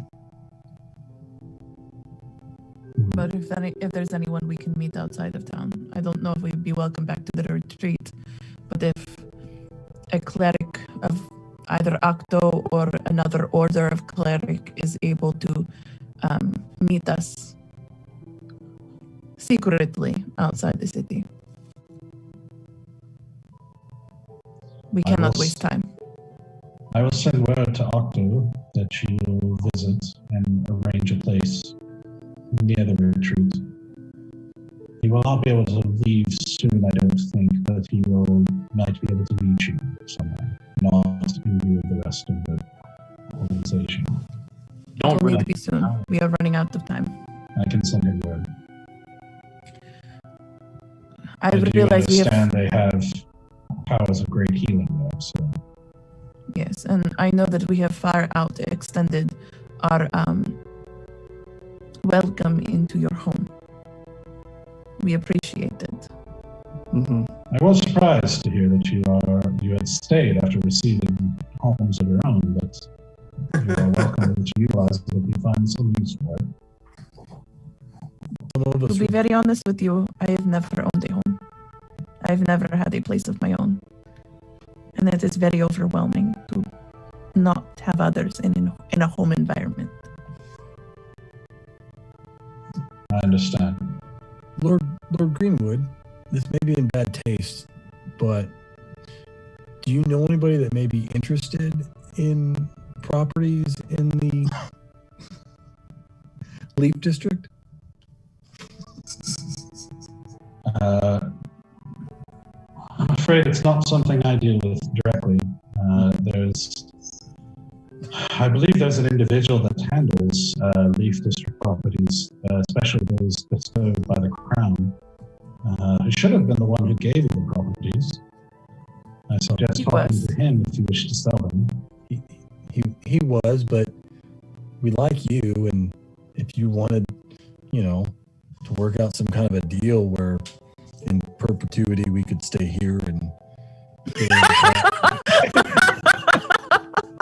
Can we just take over your house and I wanna go to Frappuccino and ask about Briar. And also I want my medal back.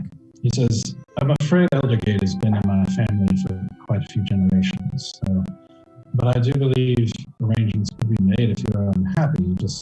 I would speak with him and see what could be done. I'll do so. So, Sarah, you walk over to Virginia. Yeah, I want to make sure he's okay. I want to ask if Briar's okay because I don't see Briar and this scares me. And also I want my medal back because it's mine. Virginia says, I'm so glad you made it. It was the most unusual experience. But it's much cooler here. I like it. Here's your medal back. Thank you. I took something back with us. Well, Bear carried it, but I took it back. It is the portrait that we removed you from. I don't know if you'd ever want to go back there someday, but I don't even know if the portal is still open. You see his ear kind of twitch, and he says, I'm afraid that was an execution site. Not a place in a rush to get back to. Indeed, my home is not even on that plane. So I made Bear carry that portrait back for nothing. We got to the freaking fire realm. That's true. Yeah. That's a very. Now that I'm thinking about it, I wish we would have grabbed all the paintings. Right. Because that's kind of awesome. Whatever, we still have the fire realm portrait. So We have a doorway to hell, right? In our, Yeah. This will be in our house. We have a doorway to hell. When I die, we're going to need that. He says, my original home was Maurice's. Meringue? What? Maurice's. Maurice's. Mirisis. That's cute that you think I can Are you a Miranda or a Carrie? That's so dumb. That's so dumb. So, I think Easy would recognize maybe the name as a country that's actually across the ocean on the continent to the far to the east. Okay. Don't know anything about it, but you've heard it. I've heard of it. Okay. That's good. But what about Briar? He prefers to remain hidden. But they get safe. Go after Selena. That is more important that he is safe. And I'm glad you are safe too. And I would like an opportunity to discuss further with you your skills. I imagine so. We'll have to make arrangements for such. All right. So, Greenwood eventually says he'll send word to Octo for you quickly.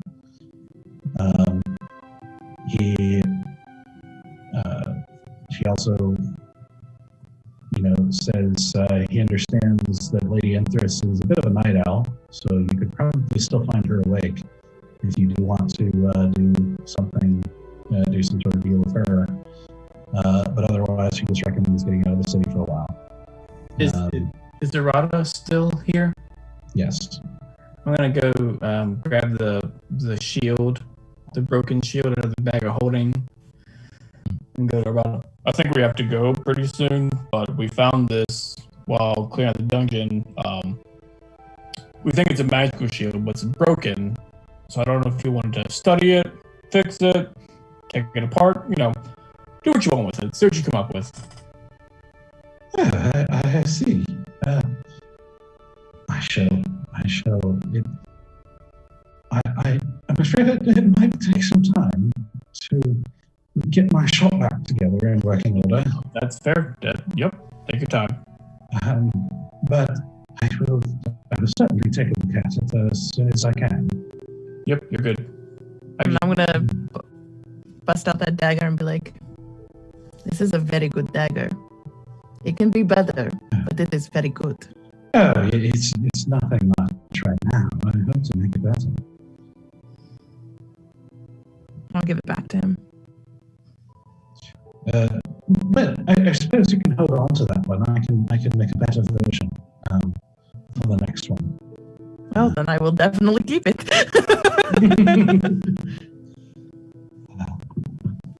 Yes. And he actually gets up and hugs each of you, and he's like, "Thank you so much for saving her. It was quite lovely people." It was our pleasure. It's something we needed to do. And if this fellow needs a place to stay, I can offer it, but I'm not sure how private it will be unless he stays in the back room forever. I'm not sure what you're going to do with him. I want to look to Lord Greenwood and basically make an introduction. Okay. And Greenwood says, "Scribe of the Vixus. I believe I've heard the name, but I'm not sure what, not being terribly familiar with magical endeavors, but I suppose I could learn." And Fagino kind of looking at you for kind of confirmation, can I trust this guy? I mean, I give him a kind of I don't really know. But it's kind of he's your best financial bet. I'm being very honest with him. I see. And he sort of explains to Greenwood in very brief sentences that the nature of the arrangement that scribes of the Vixus typically enter into with rich people, basically, who can protect, hide them, and afford their nature, and explains that each tome roughly costs about 10,000 in materials to make. But he also makes it clear that anybody who takes on his contract will first have to pay off the debts that he owes to you guys for a tome. Oh. And so that would be the first home he makes, which still takes time, but it would be the first home he makes to pay off his debt to you. But then afterwards he could work for Greenwood.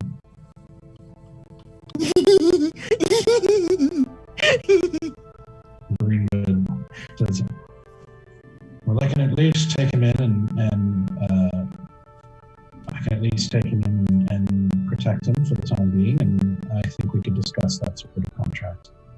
It's very interesting. Very well. I will bid you all good night. night and good luck, and I hope to see you again well and soon after this goes over. Agreed. Yes. Run upstairs and take a bath. Okay. So as he leaves, with Fagino behind him, after Fagino kind of bids you guys farewell as well and thanks you again, and takes off. You also see Briar again after Greenwood and everybody else leaves. Briar reappears, and that's where we're going to leave off for tonight. All right. So. We gotta level up from that, right? You guys killed Kotok. Kotok's done. No more Kotok. Kotok dead. Man, that's been a long time coming. Yes, I know. Is this like the end of a chapter, Doug, or is this only the end of like a sub chapter? You know, if you want to think of it as a chapter, I guess you could. I just not like you say, well, like we haven't even reached like the first like season finale. We're still away from that. I mean, not in my mind, but I haven't really defined it, I guess. That's fair. So, yeah, no, I wouldn't say no. It's closing a chapter in the Follies book. Yeah. Listen, when a door closes, a window opens. Oh gosh. And you break right through it. Burn it down. You guys gotta help me remember. I wanted to cast Sending before bed, but I can do that at the beginning of next sessions. Okay. Yeah, I mean, I think I want to go and still talk to Lady Empress tonight, but I just wanted to not be covered in muck. Yeah, and we need it in. Yeah. Exactly. And Yeah. Doug, send me, if you can't send me the thing for the fan that I got. Yeah. Or just let me know what it is. And everyone, I divvied up the gold. It's $290 per person. Oh. Mm. So Thank you. add that to your inventory. Pretty good. Finally have money again. Yeah, so it was a pretty exciting fight. Lots of freaking poor rolls from the soldiers. That we needed that. And not only that, Kotok had advantage on Constitution saving throws and Oh wow. still failed on that Sunning Strike.